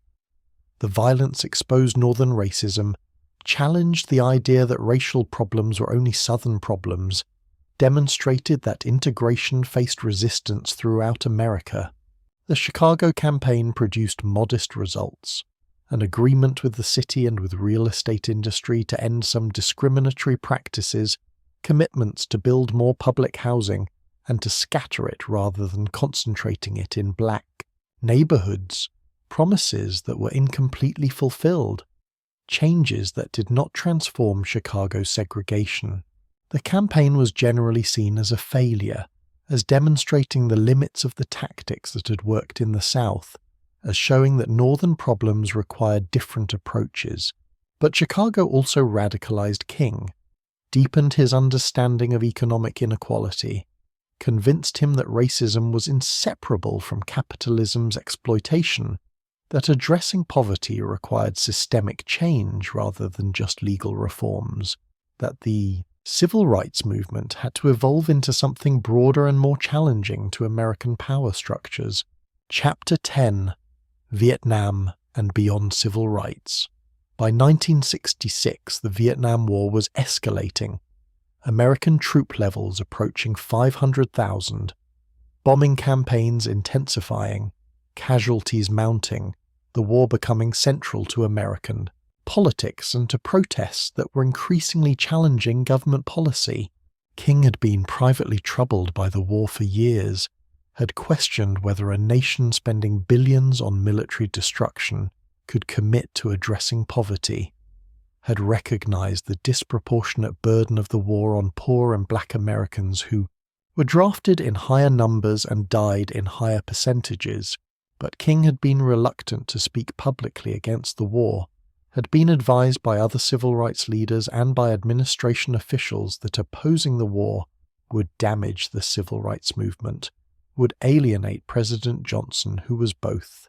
Prosecuting the war and supporting civil rights legislation would dilute the movement's focus, would make King vulnerable to accusations of being unpatriotic or of being influenced by communists. The pressure to remain silent was intense. NUPA leaders publicly criticized King when he began questioning the war. Labor leaders who supported civil rights opposed his anti-war stance. Johnson administration officials warned that opposition to the war would cost the movement presidential support. Even some of King's closest advisers urged caution, urged separating civil rights from foreign policy, urged maintaining the coalition that had produced civil rights legislation. But King concluded that silence was betrayal, that moral consistency required opposing the war, that he could not claim to believe in nonviolence domestically while remaining silent about violence abroad, that the war's connection to poverty and racism made it inseparable from civil rights. I knew that I could never again raise my voice against the violence of the oppressed in the ghettos without having first spoken clearly to the greatest purveyor of violence in the world today, my own government. King would later explain.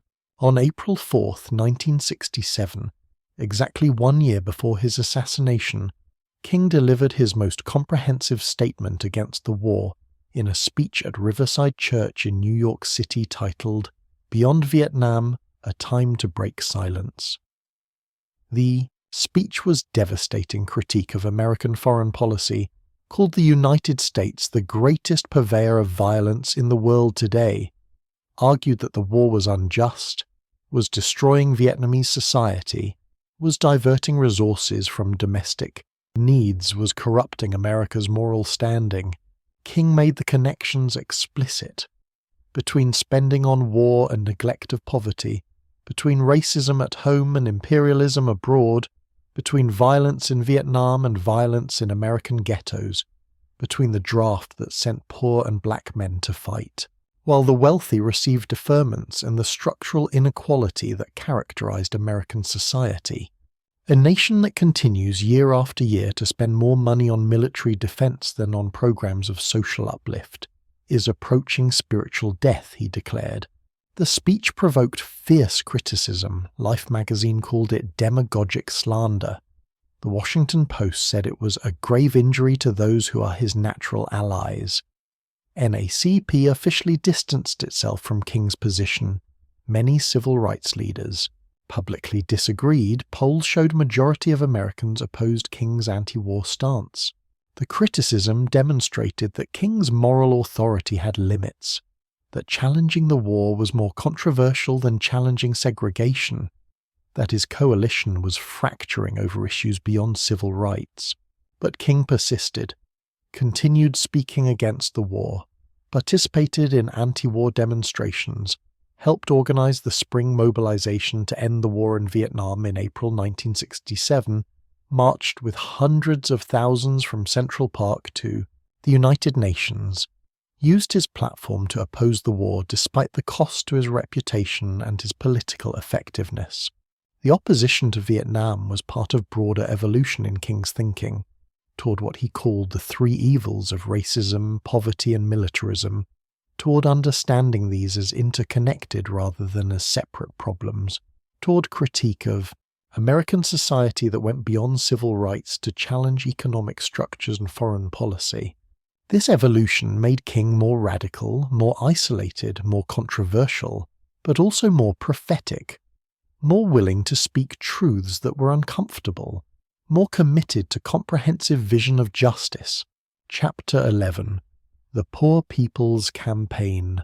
By 1967, King was planning what would become his final campaign, the Poor People's Campaign, an effort to address economic inequality, to build multiracial coalition of poor people, to pressure the federal government for economic Bill of Rights that would guarantee jobs and income, to use nonviolent direct action to demand that America address poverty as it had been forced to address legal segregation.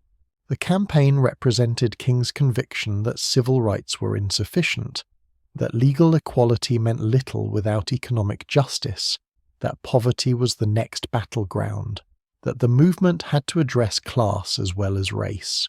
He was influenced by the riots that had erupted in northern cities, Watts in 1965, Newark and Detroit in 1967, understood that the frustration that exploded in violence was rooted in poverty and unemployment and hopelessness, that legal rights did not address these deeper problems. The Poor People's Campaign was conceptually ambitious, would bring poor people from across America to Washington, would establish encampment on the National Mall, would lobby Congress for legislation addressing poverty, would use disruptive tactics to force attention to economic inequality.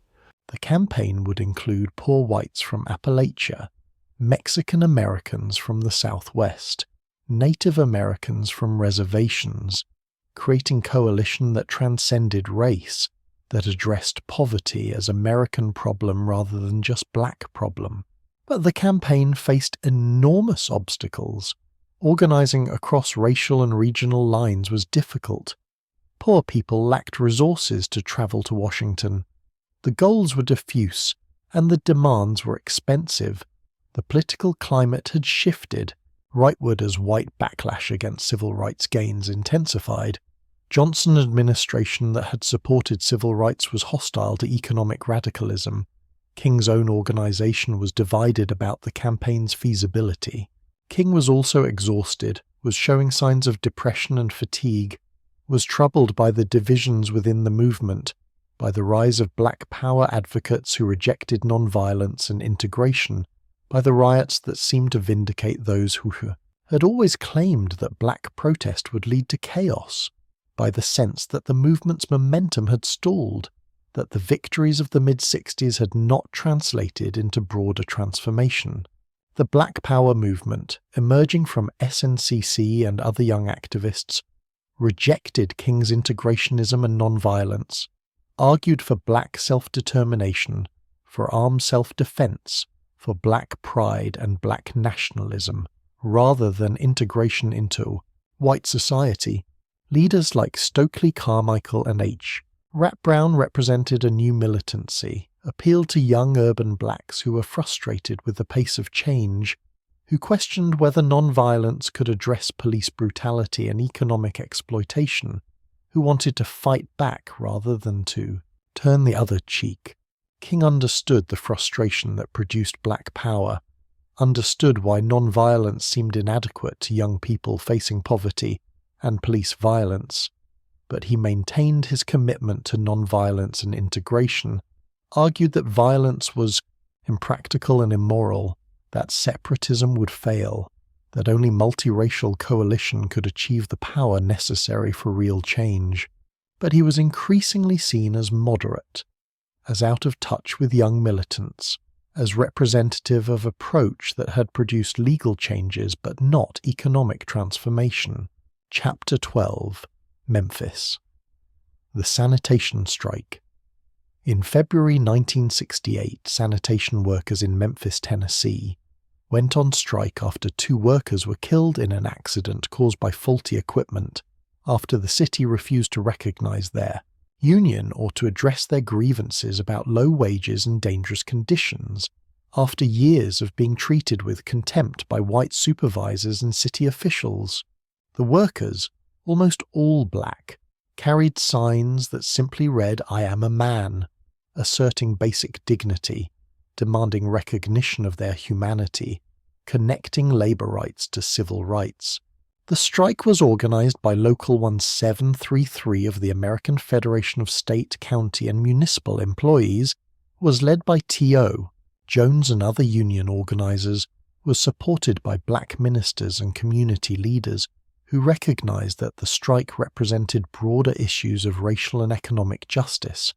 The workers were asking for recognition of their union, for better wages that would allow them to support their families, for safer working conditions, for basic respect. Memphis Mayor Henry Loeb refused to negotiate, insisted that city employees could not unionize, used police to break up worker demonstrations, obtained court injunctions prohibiting picketing, demonstrated the intransigence that the workers faced. The strike dragged on through February and March, workers surviving on strike fund donations from unions and churches, families struggling without income, the city refusing to compromise.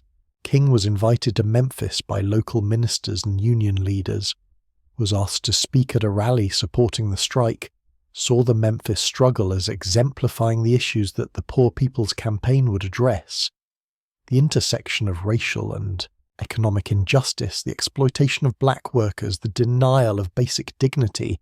He spoke at Mason Temple on March 18th to a crowd of over 15,000, was moved by the workers' determination, promised to return to Memphis to lead a march supporting the strike. He returned on March 28 to lead the march, but the demonstration ended in chaos. Some young people at the rear of the march began breaking windows and looting. Police responded with tear gas and violence. One young man was shot and killed by police. King was rushed from the scene. The march dissolved in disorder. The violence devastated King, seemed to vindicate critics who said his methods no longer worked, raised questions about whether he could maintain non-violent discipline, damaged his credibility at the moment when he was preparing the Poor People's Campaign. King was determined to return to Memphis, to lead another march that would be peaceful, to demonstrate that non-violence could still work, that the Memphis strike could be won through disciplined protest, that his leadership was not finished. Against the advice of some staff members who wanted him to focus on the Poor People's Campaign, who worried about his safety in Memphis, who thought the strike was distraction, King insisted on returning, on redeeming the failed march, on supporting workers whose struggle represented everything he was fighting for. He returned to Memphis on April 3rd, checked into the Lorraine Motel, a black-owned establishment where he had stayed before, spent the day in meetings planning the march, was scheduled to speak that evening at another rally at Mason Temple. He was tired, was showing the strain of constant travel and constant pressure, was troubled by the threats that followed him everywhere, but he agreed to speak despite his exhaustion. The speech that night, delivered to a smaller crowd in a thunderstorm, became known as the "I've been to the mountaintop" speech, was one of his most moving and prophetic addresses, seemed to anticipate his death, though King could not have known he had less than 24 hours to live. He spoke about the bomb threat that had delayed his flight to Memphis, about the danger he faced, about the threats against his life, but insisted that he was not afraid. "Like anybody, I would like to live a long life," King said. "Longevity has its place, but I'm not concerned about that now. I just want to do God's will. And He's allowed me to go up to the mountain, and I've looked over, and I've seen the promised land. I may not get there with you, but I want you to know tonight that we, as a people, will get to the promised land." The words were electric. The crowd responded with intense emotion. King seemed to be speaking about his own mortality, seemed to sense that the end was near, seemed to be preparing his followers for his absence. But he ended on a note of triumph. "And so I'm happy tonight. I'm not worried about anything. I'm not fearing any man. Mine eyes have seen the glory of the coming of the Lord." The speech was cathartic, released emotions that King had been carrying, expressed the exhaustion and the commitment, the awareness of danger and the determination to continue, the acceptance of whatever consequences might come. He returned to the Lorraine Motel, spent the next day in meetings, preparing for the march, discussing strategy, engaged in the organizational work that consumed his days.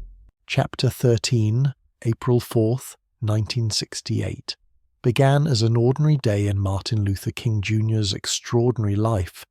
Meetings at the Lorraine Motel, discussions about the march planned for the following Monday, conversations with staff and with local Memphis leaders, phone calls to Atlanta and to other cities where the Poor People's Campaign was being organized. King was in room 306, a second-floor room overlooking the parking lot, the same room he had stayed in during previous visits to Memphis. The day was warm, spring arriving in Memphis. King in good spirits despite the pressures, engaged with friends and colleagues, planning and strategizing and maintaining the relationships that sustained the movement. He spoke with Coretta by phone, talked about coming home to Atlanta after the Memphis march, made plans for family time that the constant travel made rare. As evening approached, King prepared to go to dinner at the home of Reverend Samuel Billy Kiles, a local Memphis minister, a dinner that had become tradition during King's Memphis visits, an opportunity to relax and to enjoy food and fellowship. Before returning to the grind of meetings and planning, he dressed carefully, put on a black suit and tie, emerged from his room around 6 p.m. Several colleagues were waiting in the parking lot below. Reverend Jesse Jackson, Reverend Ralph Abernathy, who was King's closest friend and constant companion, chauffeur Solomon Jones, others who were part of King's inner circle. They were talking, joking, the mood relaxed. King standing on the balcony outside his room, leaning on the railing, calling down to musician Ben Branch, who was scheduled to play that evening, asking him to play Precious Lord Take My Hand at the upcoming meeting. At approximately 6:01 p.m. a single rifle shot rang out, fired from a boarding house window across the street, travelled over 200 feet, struck King in the right cheek, severed his spinal cord, created a massive wound, knocked him backward, left him bleeding on the balcony while his companions rushed toward him in confusion and horror. Abernathy reached King first, cradled his head, saw the massive wound, knew immediately that it was fatal, that his best friend was dying, that the leader of the movement had been struck down. Other staff members ran to the balcony. Someone called for an ambulance.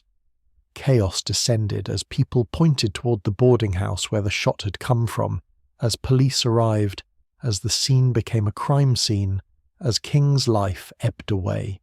King was rushed to St. Joseph's Hospital, was taken to the emergency room, underwent emergency surgery, but the wound was too severe, the damage too extensive, nothing could be done. At 7:05 p.m. Central Time, 64 minutes after being shot, Martin Luther King Jr. was pronounced dead. He was 39 years old, had been leading the civil rights movement for 13 years, had transformed America and inspired the world, had dedicated his life to justice and non-violence, had been killed by an assassin's bullet while striking workers in Memphis, Tennessee. The news spread rapidly. Radio and television broadcasts interrupted programming, announced that King had been shot, then announced that he had died, the nation absorbing the shock, the horror, the recognition that the apostle of nonviolence had been murdered, that America had lost its most prominent moral leader, that the civil rights movement had lost the man who more than anyone else had shaped its direction and its philosophy. Coretta Scott King was in Atlanta when she learned that her husband had been shot, rushed to the airport hoping to reach Memphis while he was still alive, learned during the flight that he had died, arrived in Memphis to claim his body, to begin the process of mourning, to face the reality that she was now a widow at age 40, that her children had lost their father, that she would have to carry on without the man who'd been her partner for 15 years. President Lyndon Johnson addressed the nation, called for calm, expressed grief and outrage, but his words could not prevent what was coming. Riots erupting in over 100 cities, black communities expressing rage and grief through violence and destruction. National Guard deployed to restore order, dozens killed, thousands arrested, neighborhoods burned, the nation convulsed by the assassination of the man who had preached nonviolence.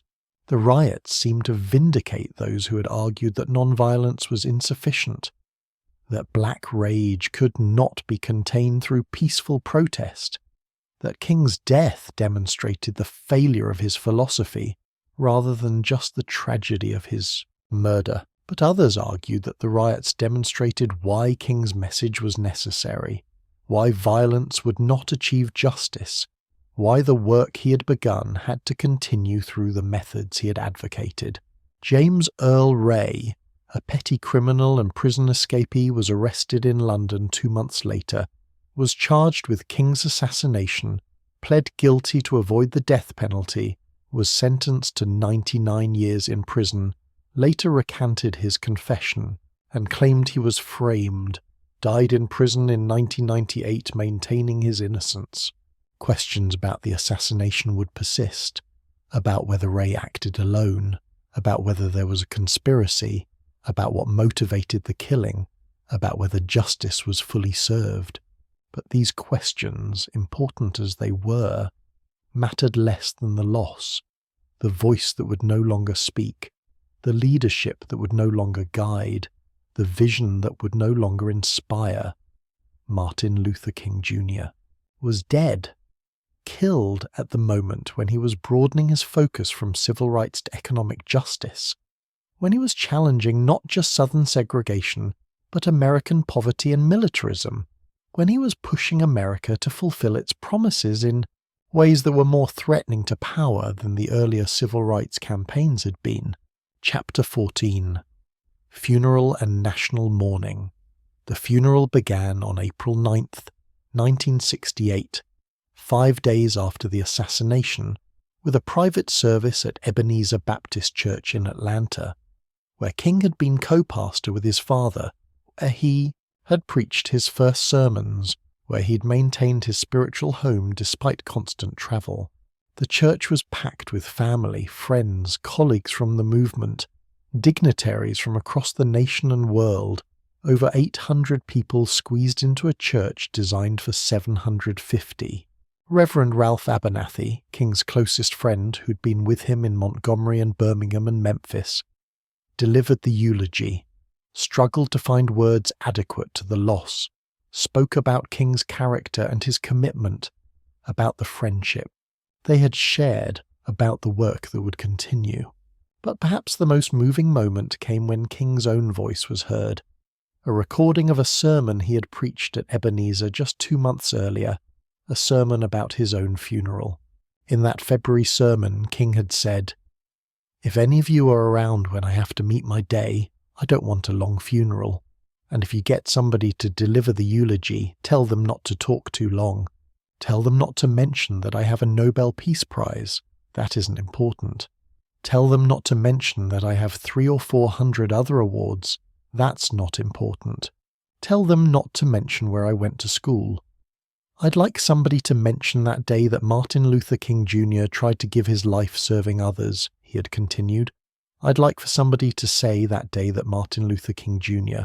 tried to love somebody, that I tried to be right on the war question, that I did try to feed the hungry, that I did try in my life to clothe those who were naked, that I did try in my life to visit those who were in prison, and I want you to be able to say that day that I did try to love and serve humanity."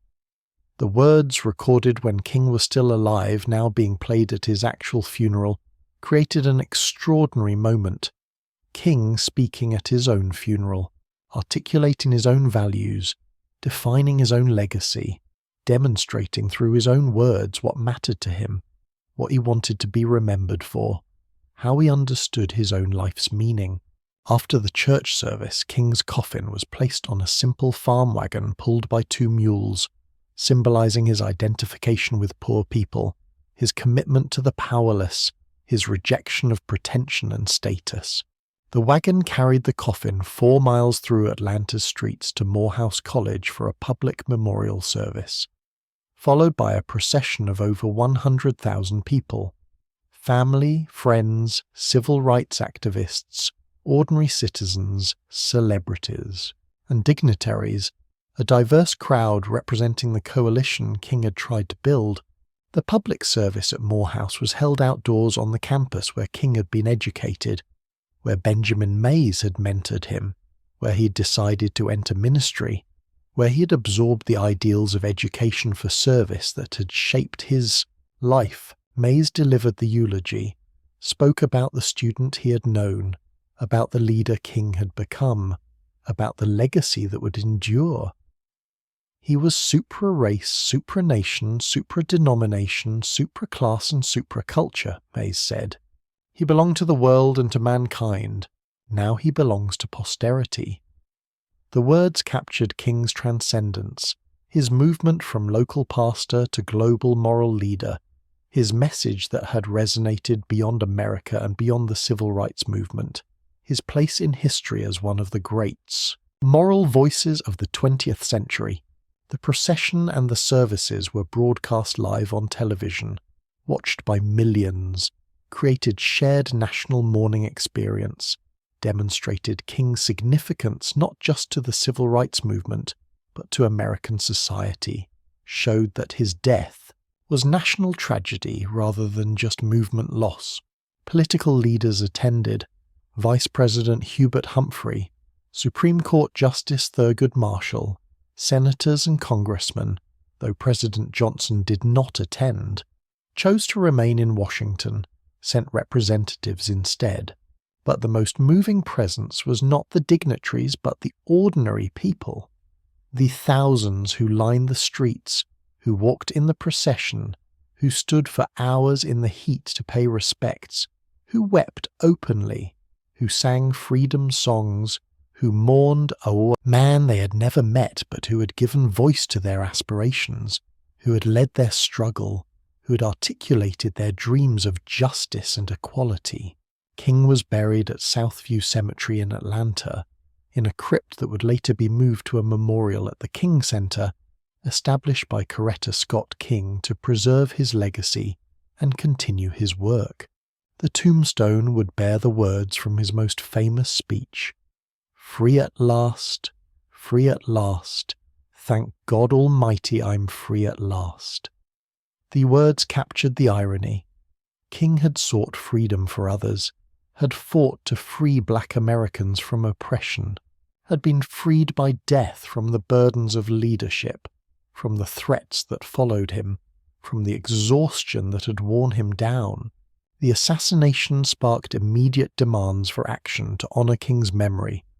Congress passed the Civil Rights Act of 1968, also known as the Fair Housing Act, banning discrimination in housing, legislation that had been stalled but that King's death pushed to passage. The Poor People's Campaign proceeded without King, brought thousands to Washington in May and June 1968, established Resurrection City on the National Mall, but the campaign lacked King's leadership, did not achieve its goals, demonstrated how much the movement had depended on his presence. Coretta Scott King became the keeper of her husband's legacy, established the King Center, worked to create a national holiday honoring him, published his writings, preserved his memory, ensured that his message would continue to inspire future generations. Her work succeeded Martin Luther King Jr. Day was established as a federal holiday in 1983, first celebrated in 1986, making King the only non-president honored with a national holiday, demonstrating his enduring significance to American identity. Chapter 15: Legacy and the Dream Deferred. Martin Luther King Jr.'s legacy is complex, contested, powerful, misunderstood, invoked by people across the political spectrum, claimed by conservatives and radicals, sanitized by those who celebrate his "I have a dream" speech while ignoring his critiques of capitalism and militarism, radicalized by those who emphasize his later turn toward economic justice and opposition to war. The real King was more complicated than the icon, was evolving and questioning, was maintaining commitments while adapting strategies, was achieving victories while facing failures.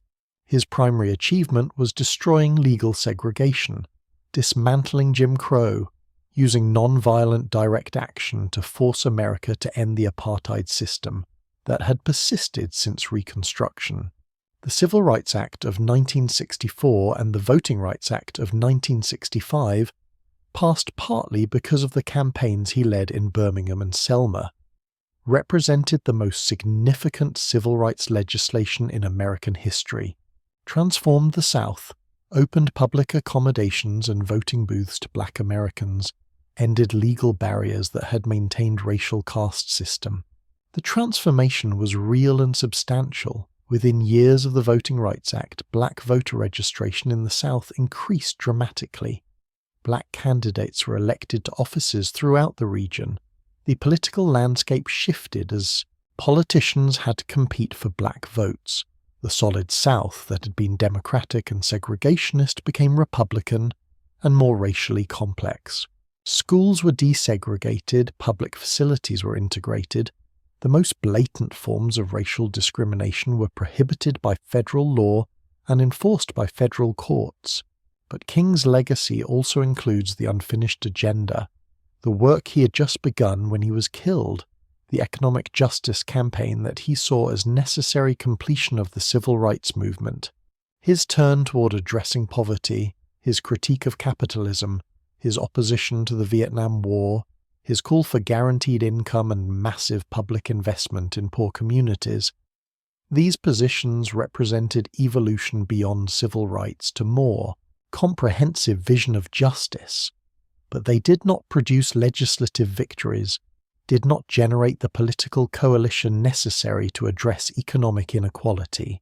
The Poor People's Campaign failed, the economic agenda stalled, poverty persisted and in some ways worsened in black communities. The riots of the late 60s gave way to the urban decay of the 70s and 80s. The economic problems that King identified remained largely unaddressed. His assassination removed the leader who might have been able to build multiracial coalition around economic justice, who might have connected civil rights achievements to broader restructuring of American economy, who might have maintained nonviolent discipline while pushing for radical change. The method he championed, nonviolent direct action, civil disobedience, moral witness, appealing to conscience and to democratic ideals, worked to dismantle legal segregation, but proved less effective against economic structures, against police, brutality, against the subtler forms of racism that persisted after legal equality was achieved. The criticism from Black Power advocates that nonviolence was insufficient, that loving enemies who murdered children was psychologically damaging, that integration into a fundamentally unjust system was inadequate goal. These criticisms were not entirely answered by King, were tensions within the movement that his assassination prevented from being fully resolved. His philosophy of nonviolence was both his greatest strength and his limitation. It enabled moral clarity. It prevented the movement from being dismissed as violent or revolutionary. It allowed coalition with white liberals and with religious institutions. It created images of peaceful protesters facing brutal violence that shocked conscience and generated sympathy. But nonviolence also required extraordinary discipline, required accepting violence without retaliating, required suffering patiently, required trusting that oppressor's conscience could be reached, required believing that moral suasion would eventually overcome material interest.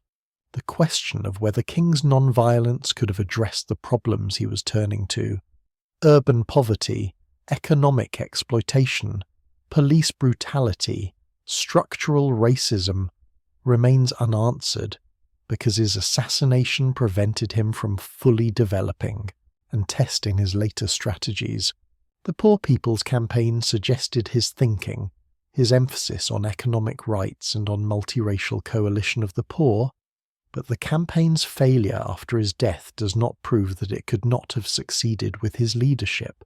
The sanitization of King's legacy, the reduction of his message to the "I have a dream" speech, the presentation of him as prophet of color blindness rather than as critic of capitalism and militarism, this selective memory distorts his actual positions, makes him acceptable to conservatives who opposed him during his lifetime, uses his moral authority to legitimize positions he would have rejected. King was not advocate of color blindness in the sense of ignoring racial inequality, was not opponent of affirmative action, was not critic of welfare state or of government intervention in economy. His actual positions were far more radical than the icon suggests, but the selective memory also demonstrates his achievement, that he became sufficiently important to American identity that everyone wants to claim him, that his language and his images are part of American consciousness, that the civil rights movement he led is celebrated as American triumph rather than as challenge to American systems, that he's been incorporated into national mythology, even if his more radical positions are downplayed or ignored. His greatest speeches remain powerful. "I Have a Dream" at the March on Washington, Letter from Birmingham Jail, the mountaintop speech in Memphis, Beyond Vietnam at Riverside Church, demonstrate his rhetorical genius, his ability to combine biblical language with American constitutional ideals, his capacity to inspire and to challenge, his skill at making moral arguments that were also politically strategic. The speeches are studied, quoted, invoked, remain relevant to contemporary struggles, demonstrate that his words outlived him, and continue to shape American discourse about race and justice. His influence on global human rights movements was substantial. Anti-apartheid activists in South Africa studied his methods. Protesters in Eastern Europe against communist regimes invoked his principles. Democracy movements worldwide adapted nonviolent resistance to their own contexts. The power of moral witness and disciplined protest that he demonstrated inspired resistance to oppression in multiple societies and political systems. But the influence also demonstrates the limits. Nonviolent resistance works best against governments that care about international opinion, that are subject to democratic pressures, that have some commitment to constitutional principles, against regimes willing to use unlimited violence, against systems that do not care about moral witness, against power that can operate without constraint. Nonviolence has less leverage. The moral clarity matters less. The suffering generates less pressure. The civil rights movement's victories came partly because American democracy, despite its racism, had institutions and principles that could be leveraged, had media that could not be completely controlled, had constituencies that could be mobilized, had legal system that could be used even when it was often hostile. The same methods might not work or might work differently in context where those conditions did not exist. where totalitarian control was more complete, where international pressure was less effective. Chapter 16: Family and Personal Life. Behind the public figure was a man with a family, with personal struggles, with human failings and human needs that the mythologizing of King often obscures. His marriage to Coretta Scott King lasted 15 years, produced 4 children: Yolanda, born in 1955, Martin III, born in 1957, Dexter, born in 1961, Bernice, born in 1963, but was complicated by his constant travel, by the demands of leadership, by the gap between private behaviour and public principles. Coretta sacrificed her own ambitions for her husband's career, had trained as a vocalist, had hoped for concert career, instead became minister's wife and movement supporter, raised children largely alone while King travelled constantly, managed household and appearance and the public role that was expected of her. She was not passive partner, was active in the movement, spoke and marched and organised, but her contributions were overshadowed by her husband's prominence. Her identity was defined by her relationship to him. The marriage was strained by King's infidelities, by his relationships with other women that were known within the movement, that were documented by FBI surveillance that J.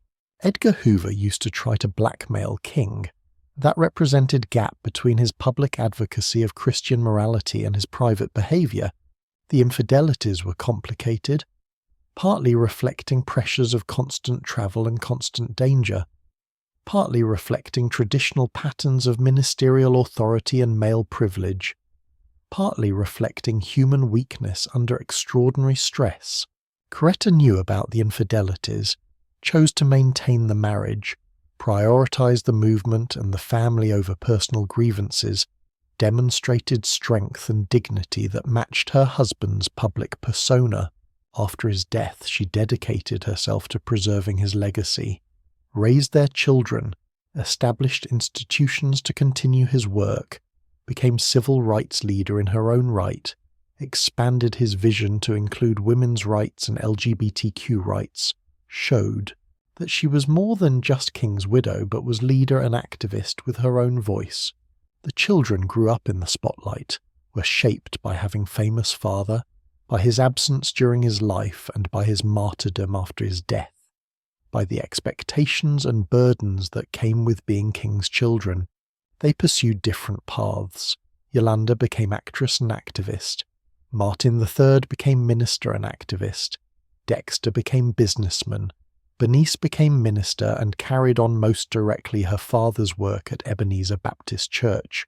But they also struggled with the legacy, with living up to impossible standard, with being constantly compared to their father, with the King Centre and the King Holiday, and the King mythology that made their father into national icon, but that also made him less accessible as a human being, less available as a father they could remember without the mediation of history and commemoration. King's relationship with his own father was complex. Daddy King was strong personality, was successful minister in his own right, had expectations for his son, had both supported and constrained him, had been proud of his achievements while also being, sometimes critical, had lived to see his son become internationally famous but also lived to see him assassinated. Lived until 1984 carrying the burden of having lost his son to violence. King's personal faith was central to his identity, was the foundation for his activism, but was also complicated by doubts and questions that he expressed privately, but not publicly. His doctoral dissertation and his reading had exposed him to liberal Protestant theology that questioned biblical literalism, that understood faith as existential rather than as doctrinal, that emphasized social gospel over personal salvation. He maintained traditional Baptist preaching style, but his theology was sophisticated and questioning, was informed by academic study but was expressed through emotional sermonic language. The tension between intellectual sophistication and popular ministry was creative tension. King could engage academic theology, while also preaching sermons that moved congregations, could discuss Tillich and Niebuhr with scholars while also using biblical imagery that resonated with people who had never heard of those theologians. The ability to work at multiple levels to be accessible without being simplistic was part of his genius, was why he could lead both educated middle-class activists and poor Southern sharecroppers, could speak to both Northern liberals and Southern church members. His personal courage was extraordinary. He lived under constant death threats, received threatening phone calls and letters constantly, knew that assassination was possible, had his home bombed, was stabbed in Harlem in 1958, was arrested dozens of times, faced violence and imprisonment without wavering in his commitments. The courage was not absence of fear, but was action despite fear, was recognition that the cause was more important than personal safety, was willingness to sacrifice security for justice, but the courage took a toll. King suffered from depression, had periods of despair, questioned whether the movement was succeeding, wondered whether his methods were adequate, felt burdened by responsibilities and by expectations, struggled with exhaustion and stress that never let up, that followed him through every campaign and every crisis. The mountaintop speech suggested awareness of mortality, suggested acceptance that death might come, suggested resolution that the work was worth the price even if the price was his life. Chapter 17. The Unfinished Work, Martin Luther King Jr. Died at 39, at an age when many leaders are just beginning their most productive years, when he was evolving toward more comprehensive critique of American society, when he was expanding from civil rights to economic justice and anti-militarism, when the full dimensions of his vision were just becoming clear. His death meant that work remained unfinished, that questions remained unanswered, that the trajectory he was following was interrupted before reaching its destination. The question of what King would have done, where he would have gone, what he would have achieved if he had lived, is speculation, but is important speculation because it helps understand what was lost. Would he have succeeded in building the multiracial poor people's coalition he envisioned? Would he have been able to maintain nonviolent discipline as the movement addressed economic issues and as younger activists embraced more militant approaches? Would he have been able to keep the coalition together, or would it have fractured over tensions that were already visible? Would he have opposed Ronald Reagan and the conservative turn of the 1980s? Would he have supported Jesse Jackson's presidential campaigns? Would he have addressed mass incarceration and the war on drugs that devastated black communities? Would he have evolved toward socialism as his critiques of capitalism suggested he might? Would he have maintained his prominence, or would he have been eclipsed by new leaders with different approaches? The questions are unanswerable, but they highlight that King's assassination froze him at a particular moment, made him into martyr and icon, but also prevented him from continuing to evolve, from making mistakes and learning from them, from aging and changing and adapting to new circumstances. The King we remember is the King of 1968, is the leader of the civil rights movement in its heroic phase, is the prophet of the dream. But the real King was still developing, was still learning, was still trying to figure out how to address problems that had no clear solutions.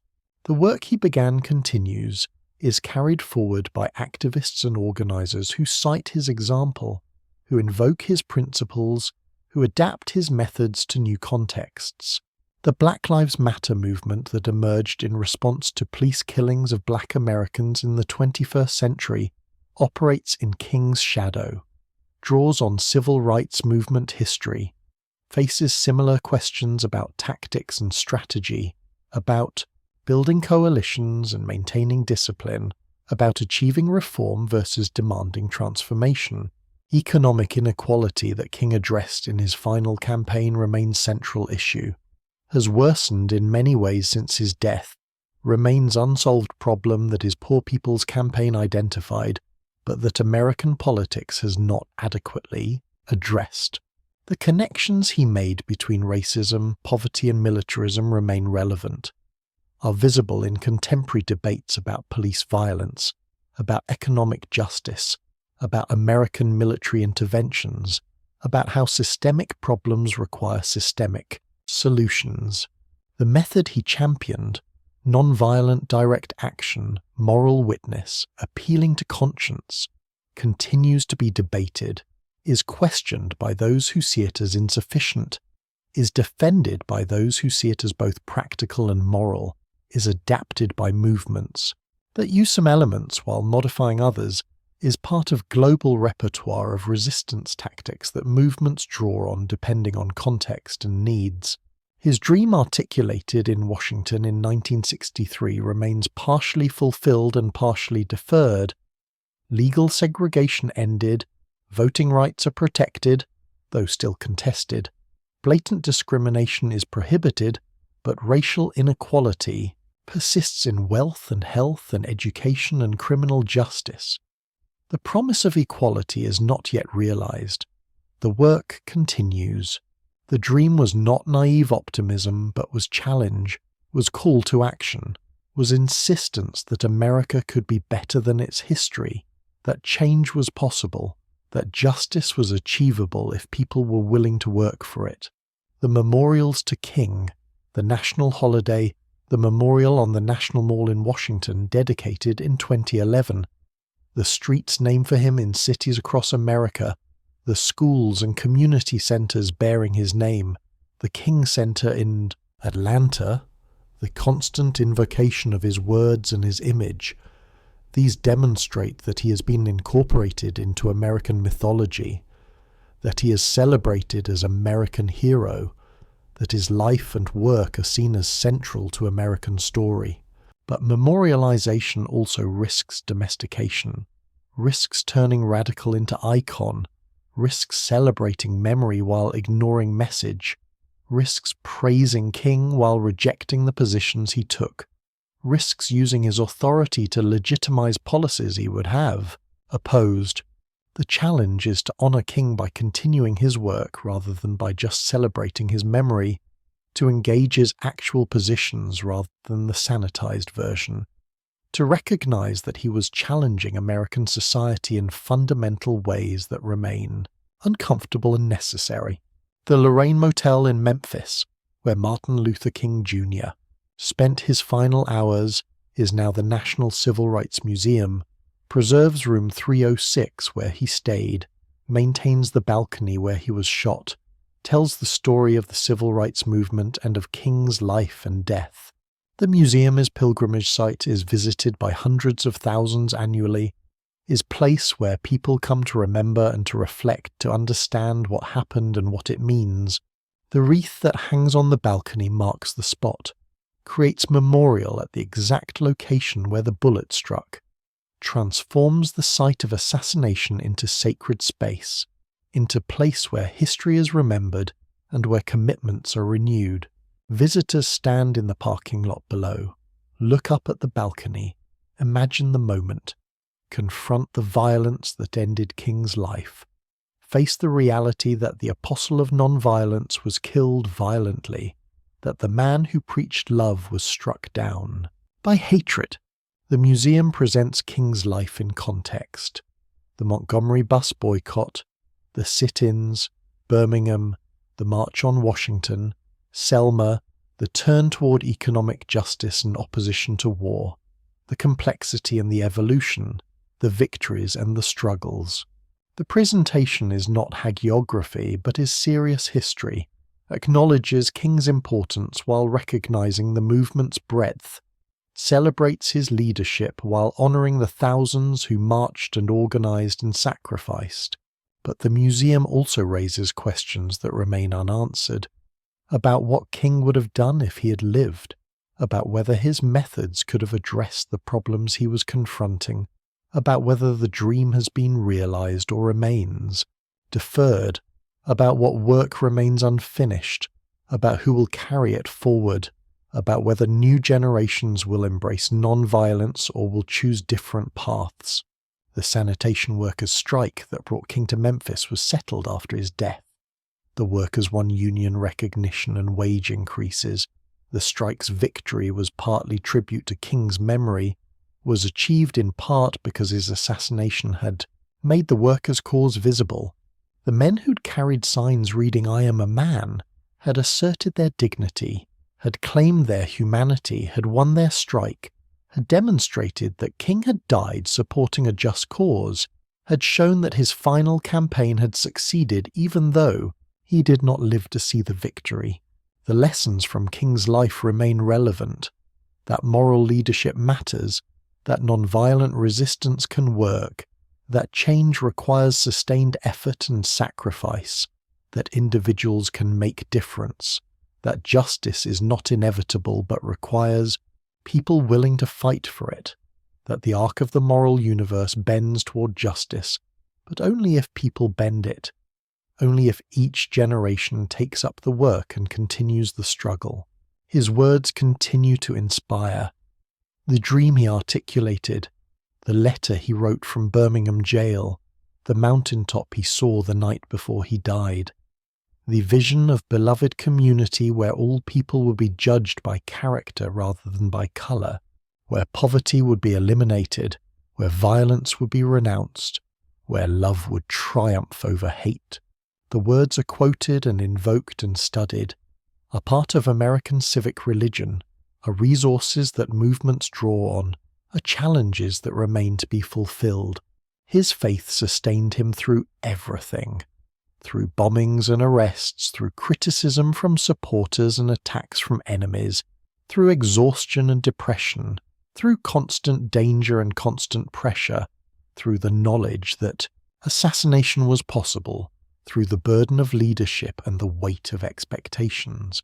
The faith was not escapist, was not about otherworldly salvation, was about God's justice breaking into history, was about working with God for redemption, was about believing that right would ultimately prevail, even if the righteous suffered in the struggle.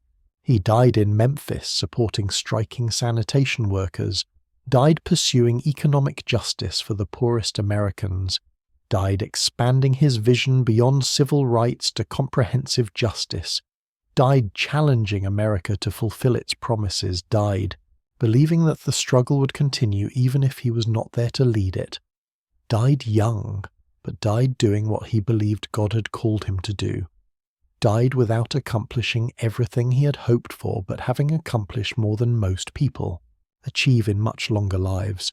The grave at the King Center in Atlanta bears the words from his greatest speech, "Free at last, thank God Almighty I'm free at last."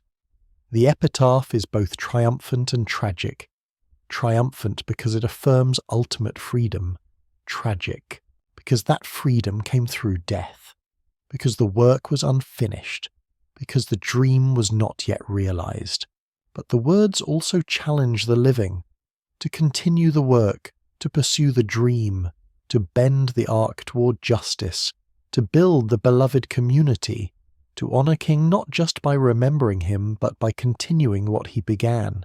He lived 39 years, led the civil rights movement for 13 years, transformed America in ways that continue to resonate, inspired movements worldwide, articulated vision of justice that remains powerful and challenging, demonstrated that ordinary person with extraordinary commitment could change history, showed that nonviolent resistance could defeat oppression, proved that moral leadership mattered, died believing that justice would ultimately prevail, even though he would not live to see final victory. The assassination in Memphis ended his life but not his influence, silenced his voice but not his message, killed the man but not the dream, created martyr but also created legacy that continues to inspire and challenge and demand that America live up to its ideals, that justice be pursued, that the work continue until the dream is realized, until all of God's children are free at last.